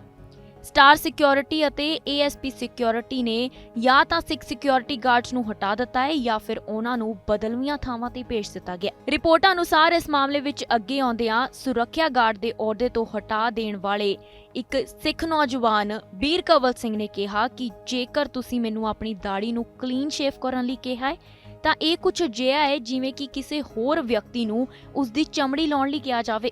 ਬੀਰ ਕੰਵਲ ਸਿੰਘ ਨੇ ਆਖਿਆ ਕਿ ਇਹ ਮੇਰੇ ਲਈ ਅਪਮਾਨਜਨਕ ਹੈ। ਇਸ ਮਾਮਲੇ ਵਿੱਚ ਵਰਲਡ ਸਿੱਖ ਆਰਗੇਨਾਈਜੇਸ਼ਨ ਨੇ ਮੰਗ ਕੀਤੀ ਹੈ ਕਿ ਟੋਰਾਂਟੋ ਵਿੱਚ ਹਾਲ ਹੀ 'ਚ ਕਲੀਨ ਸ਼ੇਵ ਸੁਰੱਖਿਆ ਗਾਰਡਾਂ ਦੇ ਚੱਕਰ ਵਿੱਚ ਨੌਕਰੀ ਤੋਂ ਕੱਢੇ ਗਏ 100 ਸਿੱਖ ਸਿਕਿਉਰਿਟੀ ਗਾਰਡਸ ਨੂੰ ਮੁੜ ਨੌਕਰੀ ਤੇ ਰੱਖਿਆ ਜਾਵੇ। World Sikh organisation of Canada ਨੇ ਕਿਹਾ ਹੈ ਕਿ ਉਸਨੇ ਕਈ ਸੁਰੱਖਿਆ ਗਾਰਡਾਂ ਤੋਂ ਸੁਣਿਆ ਹੈ ਕਿ ਉਹਨਾਂ ਦੇ ਮਾਲਕਾਂ ਵੱਲੋਂ ਰਿਹਾਇਸ਼ ਦੀਆਂ ਪੇਸ਼ਕਸ਼ਾਂ ਜ਼ਰੂਰੀ ਤੌਰ ਤੇ ਡਿਮੋਸ਼ਨ ਸਨ। ਉਹਨਾਂ ਨੂੰ ਘੱਟ ਤਨਖਾਹ ਜਾਂ ਘੱਟ ਸੀਨੀਅਰ ਅਹੁਦੇ ਦੀ ਪੇਸ਼ਕਸ਼ ਵੀ ਕੀਤੀ ਗਈ ਸੀ, ਜਿਵੇਂ ਕਿ ਸਿੰਘ ਨੂੰ ਕੀਤੀ ਗਈ ਅਤੇ ਕਈਆਂ ਨੂੰ ਸਿਰਫ ਛੁੱਟੀ ਦੇ ਦਿੱਤੀ ਗਈ। ਵਰਲਡ ਸਿੱਖ ਆਰਗੇਨਾਈਜੇਸ਼ਨ ਦੇ ਪ੍ਰਧਾਨ ਤੇਜਿੰਦਰ ਸਿੰਘ ਨੇ ਇੱਕ ਪ੍ਰੈਸ ਬਿਆਨ ਵਿੱਚ ਆਖਿਆ ਹੈ ਕਿ ਕਲੀਨ ਸ਼ੇਵ ਗਾਰਡਾਂ ਦੀ ਲੋੜ ਕਾਰਨ 100 ਸਿੱਖ ਸਿਕਿਉਰਿਟੀ ਗਾਰਡਸ ਨੂੰ ਨੌਕਰੀ ਤੋਂ ਕੱਢਣਾ ਗਲਤ ਹੈ। ਖਬਰਾਂ ਮੁਤਾਬਕ ਇਹਨਾਂ ਸਿੱਖ ਸਿਕਿਉਰਿਟੀ ਗਾਰਡਸ ਨੇ ਮੈਡੀਕਲ ਮਾਸਕ ਪਾ ਕੇ ਕੋਰੋਨਾ ਮਹਾਮਾਰੀ ਵਿੱਚ ਸੇਵਾਵਾਂ ਦਿੱਤੀਆਂ ਤੇ ਉਸ ਵੇਲੇ ਕਲੀਨ ਸ਼ੇਵ ਗਾਰਡਸ ਦੀ ਲੋੜ ਨਹੀਂ ਸੀ। ਹੁਣ ਕਲੀਨ ਸ਼ੇਵ ਦਾ ਨਿਯਮ ਬਣਾ ਦਿੱਤਾ ਗਿਆ ਜਦੋਂ ਕਿ ਸ਼ਹਿਰ ਦੀਆਂ ਸਾਈਟਸ ਤੇ ਆਉਣ ਵਾਲੇ ਸੈਲਾਨੀਆਂ ਨੂੰ ਮਾਸਕ ਪਾਉਣ ਦੀ ਲੋੜ ਵੀ ਨਹੀਂ ਹੈ। ਇਹਨਾਂ ਥਾਵਾਂ ਤੇ ਸਟਾਫ ਤੇ ਸੁਰੱਖਿਆ ਗਾਰਡਸ ਲਈ ਵੀ ਕਲੀਨ ਸ਼ੇਵ ਦੀ ਕੀ ਲੋੜ ਹੈ। ਇਹੋ ਜਿਹਾ ਮਾਮਲਾ ਮਾਰਚ 2020 ਵਿੱਚ ਵੀ ਵਾਪਰਿਆ ਸੀ, ਜਦੋਂ ਆਰਸੀਐਮਪੀ ਨੇ ਸਿੱਖ ਅਫਸਰਾਂ ਨੂੰ ਹਟਾਇਆ ਸੀ, ਜਦੋਂ ਆਖਿਆ ਗਿਆ ਸੀ ਕਿ ਹਰ ਅਫਸਰ N95 ਮਾਸਕ ਪਾਵੇਗਾ। World Sikh organisation of Canada ਨੇ ਇਸ ਨੀਤੀ ਨੂੰ ਬੇਤੁਕਾ ਕਿਹਾ ਹੈ। ਉਹਨਾਂ ਦਾ ਆਖਣਾ ਹੈ ਕਿ ਗਾਰਡਸ ਨੂੰ ਉਹਨਾਂ ਦੇ ਵਿਸ਼ਵਾਸ ਲਈ ਸਜ਼ਾ ਦਿੱਤੀ ਜਾ ਰਹੀ ਹੈ। WHO ਵੱਲੋਂ 7 ਜੂਨ 2022 ਨੂੰ ਮੇਅਰ ਜੌਨ ਟੋਰੀ ਤੇ ਟੋਰਾਂਟੋ ਸਿਟੀ ਕੌਂਸਲ ਦੇ ਸਾਰੇ ਮੈਂਬਰਾਂ ਨੂੰ ਇਸ ਮਾਮਲੇ ਦਾ ਹੱਲ ਜਲਦ ਤੋਂ ਜਲਦ ਕਰਨ ਲਈ ਚਿੱਠੀ ਲਿਖੀ ਗਈ ਸੀ। ਇਸ ਤੋਂ ਬਾਅਦ ਇਸ ਮੰਗ ਦਾ ਸਮਰਥਨ ਕਰਦੇ ਹੋਏ ਕੈਨੇਡਾ ਦੇ ਵੱਖ-ਵੱਖ ਸਿਆਸਤਦਾਨਾਂ ਵੱਲੋਂ ਅਜਿਹਾ ਹੀ ਦੁਬਾਰਾ ਕੀਤਾ ਗਿਆ, ਜਿਨ੍ਹਾਂ ਵਿੱਚ ਸਿੱਖ ਲੀਡਰ ਜਗਮੀਤ ਸਿੰਘ, ਗੁਰਰਤਨ ਸਿੰਘ, ਟਿਮ ਮੁੱਪਲ, ਪ੍ਰਮੀਤ ਸਰਕਾਰੀਆ, ਹਰਦੀਪ ਗਰੇਵਾਲ ਅਤੇ ਸੋਨੀਆ ਸਿੱਧੂ ਵਰਗੇ ਨਾਮ ਵੀ ਸ਼ਾਮਲ ਨੇ। ਇਸ ਮਾਮਲੇ ਵਿੱਚ ਬੋਲਦਿਆਂ ਟੋਰਾਂਟੋ ਦੇ ਮੇਅਰ ਜੌਨ ਟੋਰੀ ਦੇ ਬੁਲਾਰੇ ਡੌਨ ਪੀਟ ਦੇ ਅਨੁਸਾਰ world Sikh organisation of Canada ਤੋਂ ਸ਼ਿਕਾਇਤ ਮਿਲਣ ਤੋਂ ਬਾਅਦ ਟੋਰੀ ਨੇ ਸਿਟੀ ਸਟਾਫ ਨੂੰ ਨੀਤੀ ਜਾਂਚ ਕਰਨ ਲਈ ਕਿਹਾ ਸੀ। ਪੀਟ ਨੇ ਇਹ ਵੀ ਆਖਿਆ ਕਿ ਮੇਅਰ ਨੇ ਇਸ ਹਫ਼ਤੇ ਸਟਾਫ ਦੇ ਮੈਂਬਰਾਂ ਨਾਲ ਇੱਕ ਬੇਨਤੀ ਕੀਤੀ ਸੀ ਕਿ ਉਹ ਕੰਟਰੈਕਟਰਸ ਨਾਲ ਕੰਮ ਕਰਨ ਲਈ ਇਸ ਮੁੱਦੇ ਨੂੰ ਤੁਰੰਤ ਹੱਲ ਕਰਨ ਅਤੇ ਉਸ ਲਈ ਕੰਮ ਕਰਨ। ਇੱਕ ਲਿਖਤੀ ਬਿਆਨ ਵਿੱਚ ਸਿਟੀ ਦੇ ਸਪੋਕਸਪਰਸਨ ਐਰਨ ਨੇ ਇਸ ਡਿਸਪਿਊਟ ਨੂੰ ਸੁਰੱਖਿਆ ਗਾਰਡਾਂ ਅਤੇ ਉਹਨਾਂ ਦੇ ਨਿੱਜੀ ਮਾਲਕਾਂ ਵਿਚਾਰ ਦਾ ਦੱਸਿਆ ਹੈ, ਨਾ ਕਿ city of Toronto the. World Sikh organisation of Canada ਦੇ ਕਾਨੂੰਨੀ ਸਲਾਹਕਾਰ ਬਲਪ੍ਰੀਤ ਸਿੰਘ ਨੇ ਕਿਹਾ ਹੈ ਕਿ ਪ੍ਰਭਾਵਿਤ ਗਾਰਡਾਂ ਵਿੱਚੋਂ ਬਹੁਤ ਸਾਰੇ ਅੰਤਰਰਾਸ਼ਟਰੀ ਵਿਦਿਆਰਥੀਆਂ ਦੇ ਰੂਪ ਵਿੱਚ ਭਾਰਤ ਤੋਂ ਕੈਨੇਡਾ ਆਏ ਸਨ ਅਤੇ ਉਹਨਾਂ ਨੂੰ ਰੋਜ਼ਗਾਰ ਅਤੇ ਪਰਮਾਨੈਂਟ ਰੈਜ਼ੀਡੈਂਸੀ ਦੀ ਲੋੜ ਹੁੰਦੀ ਹੈ। ਇਹ ਉਹਨਾਂ ਦੇ ਫਿਊਚਰ ਨੂੰ ਖਰਾਬ ਕਰਨ ਵਰਗਾ ਹੈ। Bureau report, channel Punjabi. Canada ਦੇ ਕਈ ਪ੍ਰੋਵਿੰਸਸ ਵੱਲੋਂ PNP ਡਰਾਅ ਕੱਢਿਆ ਗਿਆ ਹੈ, ਜਿਸ ਵਿੱਚ ਕਈ ਉਮੀਦਵਾਰਾਂ ਦੀ ਕਿਸਮਤ ਜਾਗੀ ਹੈ। ਇਸ ਵਿੱਚ ਇਹ ਵੀ ਦੱਸਿਆ ਗਿਆ ਹੈ ਕਿ ਜੂਨ ਮਹੀਨੇ ਦੌਰਾਨ ਇਮੀਗ੍ਰੇਸ਼ਨ ਲਈ ਕਿਸ ਤਰ੍ਹਾਂ ਦਾ ਰਿਹਾ ਹੈ। PNP ਡਰਾਅਸ ਵਿੱਚ ਜਿਨ੍ਹਾਂ ਉਮੀਦਵਾਰਾਂ ਨੂੰ ਇਨਵੀਟੇਸ਼ਨ ਹਾਸਲ ਹੋਏ ਨੇ, ਉਸ ਬਾਰੇ ਵੀ ਪ੍ਰੋਵਿੰਸਸ ਵੱਲੋਂ ਡਿਟੇਲਸ ਸਾਂਝੀਆਂ ਕੀਤੀਆਂ ਗਈਆਂ ਨੇ। ਕੈਨੇਡਾ ਤੋਂ ਇਮੀਗ੍ਰੇਸ਼ਨ ਸੰਬੰਧੀ ਇੱਕ ਅਹਿਮ ਜਾਣਕਾਰੀ ਸਾਹਮਣੇ ਆਈ ਹੈ। ਕੈਨੇਡਾ ਦੇ ਪ੍ਰੋਵਿੰਸ਼ੀਅਲ ਨੋਮਿਨੀ ਪ੍ਰੋਗਰਾਮਸ ਯਾਨੀ ਕਿ PNP ਪਿਛਲੇ ਮਹੀਨੇ ਪ੍ਰੋਵਿੰਸ਼ੀਅਲ ਨੋਮੀਨੇਸ਼ਨ ਲਈ ਅਰਜ਼ੀ ਦੇਣ ਲਈ 3000 ਤੋਂ ਵੱਧ ਸੱਦੇ ਜਾਰੀ ਕੀਤੇ ਗਏ ਸੀ।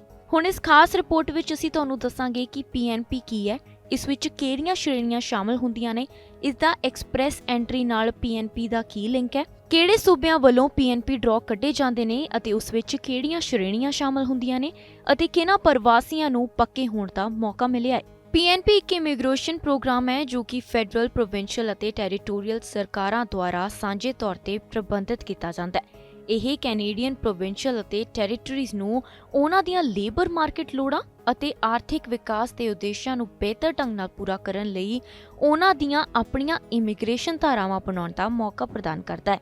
ਐਕਸਪ੍ਰੈਸ ਐਂਟਰੀ ਉਮੀਦਵਾਰ ਜੋ ਕਿ PNP ਤੋਂ ਨੋਮੀਨੇਸ਼ਨ ਪ੍ਰਾਪਤ ਕਰਦੇ ਹਨ, ਉਹਨਾਂ ਦੇ ਬੇਸ ਸਕੋਰ ਵਿੱਚ ਆਪਣੇ ਆਪ 600 ਕੰਪਰੀਹੈਂਸਿਵ ਰੈਂਕਿੰਗ ਸਿਸਟਮ ਯਾਨੀ ਕਿ CRS ਪੁਆਇੰਟਸ ਸ਼ਾਮਲ ਹੁੰਦੇ ਨੇ। ਜੂਨ ਦੇ ਵਿੱਚ 1568 ਉਮੀਦਵਾਰਾਂ ਨੂੰ 2 ਵੱਖ-ਵੱਖ PNP ਸਪੈਸੀਫਿਕ ਐਕਸਪ੍ਰੈਸ ਐਂਟਰੀ ਡਰਾਅਸ ਵਿੱਚ ਅਪਲਾਈ ਕਰਨ ਲਈ ਇਨਵੀਟੇਸ਼ਨ ਪ੍ਰਾਪਤ ਹੋਏ ਨੇ। ਵਰਤਮਾਨ ਵਿੱਚ ਐਕਸਪ੍ਰੈਸ ਐਂਟਰੀ ਬੈਕਲੌਗ ਨੂੰ ਕਢਾਉਣ ਲਈ FSWP ਅਤੇ CEC ਸੱਦੇ ਰੋਕੇ ਹੋਏ ਨੇ, ਜੋ ਕਿ ਮਹਾਮਾਰੀ ਦੁਆਰਾ ਲਿਆਂਦੀਆਂ ਗਈਆਂ ਪ੍ਰਬੰਧੀ ਚੁਣੌਤੀਆਂ ਦੇ ਕਾਰਨ ਵਧਿਆ ਸੀ।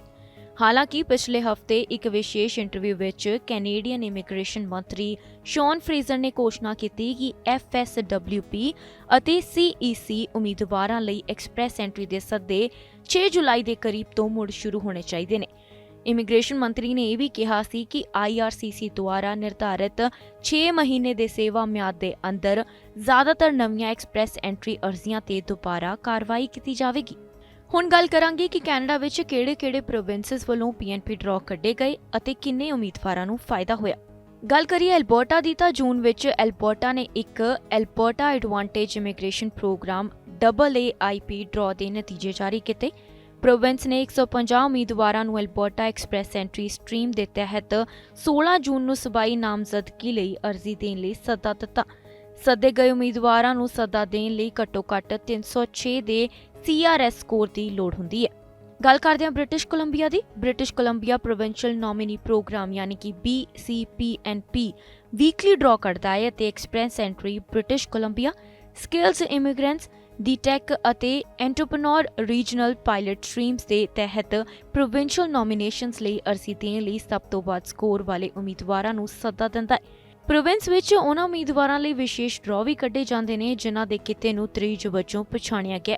ਜੂਨ ਵਿੱਚ 600 ਤੋਂ ਵੱਧ ਇਮੀਗ੍ਰੇਸ਼ਨ ਉਮੀਦਵਾਰਾਂ ਨੂੰ ਪ੍ਰੋਵਿੰਸ ਤੋਂ ਸੱਦਾ ਪੱਤਰ ਮਿਲਿਆ ਸੀ। ਮੈਨੀਟੋਬਾ ਦੇ ਵਿੱਚ ਰੈਗੂਲਰਲੀ 3 ਸਟਰੀਮਸ ਰਾਹੀਂ ਸੱਦੇ ਕੱਢੇ ਜਾਂਦੇ ਨੇ, ਜੋ ਕਿ ਨੇ ਮੈਨੀਟੋਬਾ ਸਕਿਲਡ ਵਰਕਰ ਓਵਰਸੀਜ਼ ਅਤੇ ਇੰਟਰਨੈਸ਼ਨਲ ਐਜੂਕੇਸ਼ਨ ਸਟਰੀਮ। ਪ੍ਰੋਵਿੰਸ ਨੇ ਪਿਛਲੇ ਮਹੀਨੇ ਇੱਕ ਡਰਾਅ ਕਰਵਾਇਆ ਸੀ। ਅਪਲਾਈ ਕਰਨ ਲਈ ਕੁੱਲ 146 ਸਲਾਹ ਪੱਤਰ ਜਾਰੀ ਕੀਤੇ ਗਏ, ਜਿਨ੍ਹਾਂ ਵਿੱਚੋਂ 34 ਉਹਨਾਂ ਉਮੀਦਵਾਰਾਂ ਨੂੰ ਭੇਜੇ ਗਏ ਸਨ ਜਿਨ੍ਹਾਂ ਕੋਲ ਵੈਧ ਐਕਸਪ੍ਰੈਸ ਐਂਟਰੀ ਪ੍ਰੋਫਾਈਲ ਸੀ। ਖਾਸ ਤੌਰ ਤੇ ਮੈਨੀਟੋਬਾ ਵਿੱਚ ਸਕਿਲਡ ਵਰਕਰਸ ਦੇ ਉਮੀਦਵਾਰਾਂ ਨੂੰ ਇਸ ਡਰਾਅ ਵਿੱਚ ਸ਼ਾਮਲ ਨਹੀਂ ਕੀਤਾ ਗਿਆ ਸੀ। ਉਸ ਤੋਂ ਬਾਅਦ 21 ਜੂਨ ਨੂੰ ਪ੍ਰੋਵਿੰਸ ਨੇ 14 ਸੱਦੇ ਜਾਰੀ ਕੀਤੇ ਨੇ। ਅਜਿਹਾ ਇੱਕ ਡਰਾਅ ਆਯੋਜਿਤ ਵੀ ਕੀਤਾ ਗਿਆ ਸੀ। ਗੱਲ ਕਰਦੇ ਹਾਂ ਓਨਟਾਰੀਓ ਦੀ। Ontario immigrant nominee program OINP ਨੇ ਜੂਨ ਵਿੱਚ ਹੋਏ 9 ਡਰਾਅ ਦੇ ਨਤੀਜੇ ਜਾਰੀ ਕੀਤੇ ਨੇ। Ontario's express entry French speaking skilled worker FSSW ਰਾਹੀਂ 2 ਡਰਾਅ ਆਯੋਜਿਤ ਕੀਤੇ ਗਏ ਸਨ। ਪਹਿਲਾ ਡਰਾਅ 9 ਜੂਨ ਨੂੰ ਆਯੋਜਿਤ ਕੀਤਾ ਗਿਆ ਸੀ ਅਤੇ ਪ੍ਰੋਵਿੰਸ ਨੇ 481 ਜਾਂ ਇਸ ਤੋਂ ਵੱਧ ਦੇ ਸਕੋਰ ਅਤੇ ਟੀਚੇ ਵਾਲੇ ਕਿੱਤਿਆਂ ਨੂੰ 153 ਉਮੀਦਵਾਰਾਂ ਵੱਲੋਂ ਸੱਦਾ ਦਿੱਤਾ ਗਿਆ ਸੀ। ਦੂਜਾ ਡਰਾਅ 21 ਜੂਨ ਨੂੰ ਆਯੋਜਿਤ ਕੀਤਾ ਗਿਆ ਸੀ ਅਤੇ ਪ੍ਰੋਵਿੰਸ ਨੇ 440 ਜਾਂ ਇਸ ਤੋਂ ਵੱਧ ਦੇ ਸਕੋਰ ਅਤੇ ਇੱਕ ਨਿਸ਼ਾਨ ਪੇਸ਼ੇ ਵਾਲੇ 356 ਉਮੀਦਵਾਰਾਂ ਨੂੰ ਸੱਦਾ ਦਿੱਤਾ ਸੀ।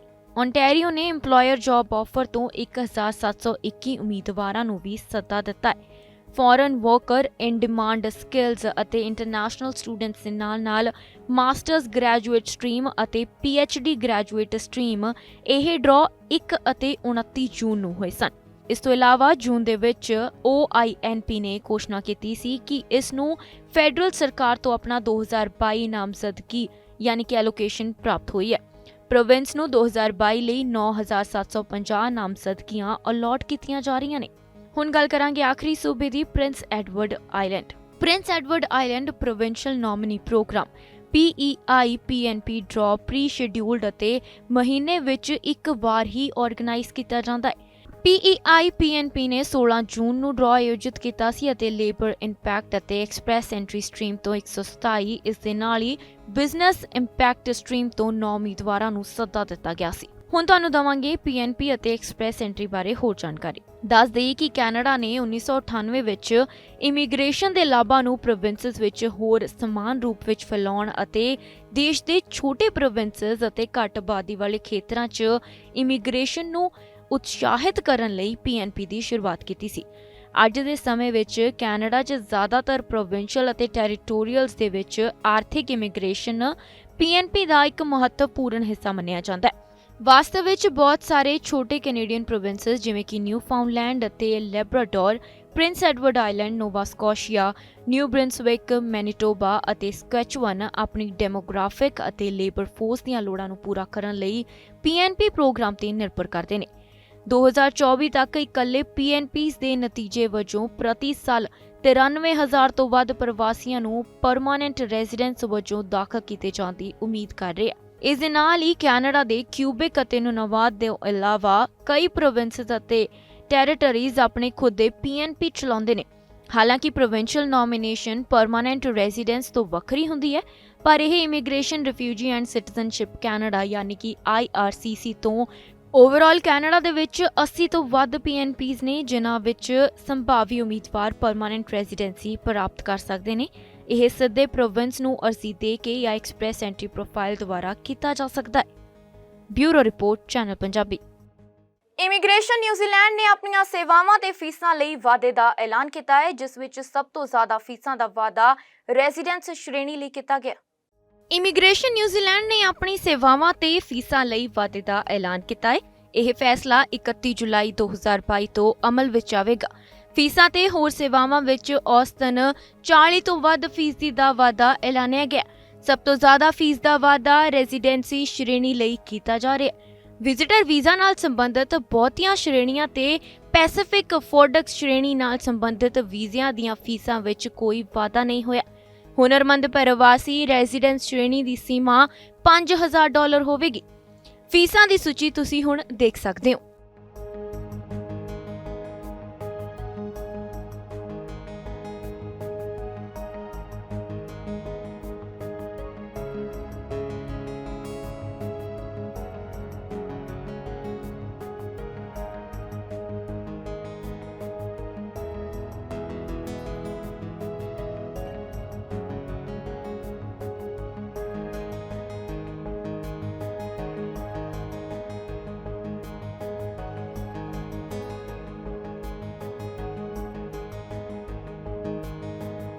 ਦੂਜੇ ਪਾਸੇ ਕਰੋਨਾ ਦਾ ਪ੍ਰਸਾਰ ਘਟਣ ਤੋਂ ਬਾਅਦ ਲੋਕਾਂ ਨੇ ਟਰੈਵਲ ਕਰਨਾ ਸ਼ੁਰੂ ਕਰ ਦਿੱਤਾ ਹੈ, ਜਿਸ ਦੇ ਚਲਦਿਆਂ ਨਿਊਜ਼ੀਲੈਂਡ ਸਰਕਾਰ ਵੱਲੋਂ ਨਿਊਜ਼ੀਲੈਂਡ ਰਹਿੰਦਿਆਂ ਨੂੰ ਪੱਕਿਆ ਕਰਨ ਲਈ ਸ਼ੁਰੂ ਕੀਤਾ one of settlement residence visa ਲਈ ਹੁਣ ਤੱਕ 2,02,342 ਤੋਂ ਵਧੇਰੇ ਪ੍ਰਵਾਸੀ ਅਪਲਾਈ ਕਰ ਚੁੱਕੇ ਨੇ। ਬੀਤੇ ਸਾਲ ਸਤੰਬਰ ਵਿੱਚ ਜਦੋਂ ਇਹ ਯੋਜਨਾ ਬਾਰੇ ਐਲਾਨ ਹੋਇਆ ਸੀ ਤਾਂ ਸਰਕਾਰ ਨੂੰ ਆਸ ਸੀ ਕਿ ਇਸ ਯੋਜਨਾ ਤਹਿਤ 1,65,000 ਪ੍ਰਵਾਸੀਆਂ ਨੂੰ ਪੱਕਿਆ ਕੀਤਾ ਜਾਵੇਗਾ। ਸਰਕਾਰ ਨੂੰ ਅੰਦਾਜ਼ਾ ਸੀ ਕਿ ਇਸ ਕੋਟੇ ਤੋਂ 1.5 ਗੁਣਾ ਤੱਕ ਵਧੇਰੇ ਅਰਜ਼ੀਆਂ ਮਿਲਣਗੀਆਂ, ਪਰ ਇਹ ਗਿਣਤੀ 2 ਗੁਣਾ ਤੋਂ ਹੀ ਵਧੇਰੇ ਪਾਰ ਕਰ ਚੁੱਕੀ ਹੈ। ਅਰਜ਼ੀਆਂ ਨੂੰ ਲਾਉਣ ਦੀ ਆਖਰੀ ਤਾਰੀਖ ਇਸ ਜੁਲਾਈ ਦੇ ਅੰਤ ਤੱਕ ਸੀ ਤੇ ਹੁਣ ਇਹਨਾਂ ਅਰਜ਼ੀਆਂ ਬਾਰੇ ਇਸ ਸਾਲ ਦੇ ਅੰਤ ਤੱਕ ਫੈਸਲਾ ਲਿਆ ਜਾਣਾ ਸੀ, ਪਰ ਸਾਬਕਾ ਇਮੀਗ੍ਰੇਸ਼ਨ ਮਿਨਿਸਟਰ ਕ੍ਰਿਸ ਫਾਫੋਈ ਨੇ ਬੀਤੇ ਮਹੀਨੇ ਇਹ ਐਲਾਨ ਕੀਤਾ ਸੀ ਕਿ ਇਹਨਾਂ ਫਾਈਲਾਂ ਦੀ ਪ੍ਰੋਸੈਸਿੰਗ ਨੂੰ ਲੋੜ ਤੋਂ ਵੱਧ 6 ਮਹੀਨੇ ਹੋਰ ਦਾ ਸਮਾਂ ਲੱਗੇਗਾ। ਇਸ ਕਾਰਨ ਆਈਟੀ ਸਮੱਸਿਆਵਾਂ ਨੂੰ ਦੱਸਿਆ ਜਾ ਰਿਹਾ ਹੈ। ਆંકੜੇ ਦੱਸਦੇ ਨੇ ਕਿ ਦਸੰਬਰ ਤੱਕ ਇਸ ਯੋਜਨਾ ਤਹਿਤ 57,000 ਪ੍ਰਵਾਸੀਆਂ ਨੂੰ ਪੱਕੀ ਰਿਹਾਇਸ਼ ਯਾਨੀ ਕਿ ਪਰਮਾਨੈਂਟ ਰੈਜ਼ੀਡੈਂਸੀ ਮਿਲ ਚੁੱਕੀ ਹੈ ਤੇ 100 ਦੇ ਲਗਭਗ ਦੀਆਂ ਫਾਈਲਾਂ ਰੱਦ ਕੀਤੀਆਂ ਜਾ ਚੁੱਕੀਆਂ ਨੇ। Bureau report, channel Punjabi. ਅੱਜ ਦੇ ਇਸ ਬੁਲਟਨ 'ਚ ਬਸ ਇੰਨਾ ਹੀ। ਨਵੀਆਂ ਤੇ ਤਾਜ਼ਾ ਖਬਰਾਂ ਲੈ ਕੇ ਫਿਰ ਤੋਂ ਹਾਜ਼ਰ ਹੋਵਾਂਗੇ। ਹੁਣ ਮੈਨੂੰ ਦਿਓ ਇਜਾਜ਼ਤ। ਧੰਨਵਾਦ।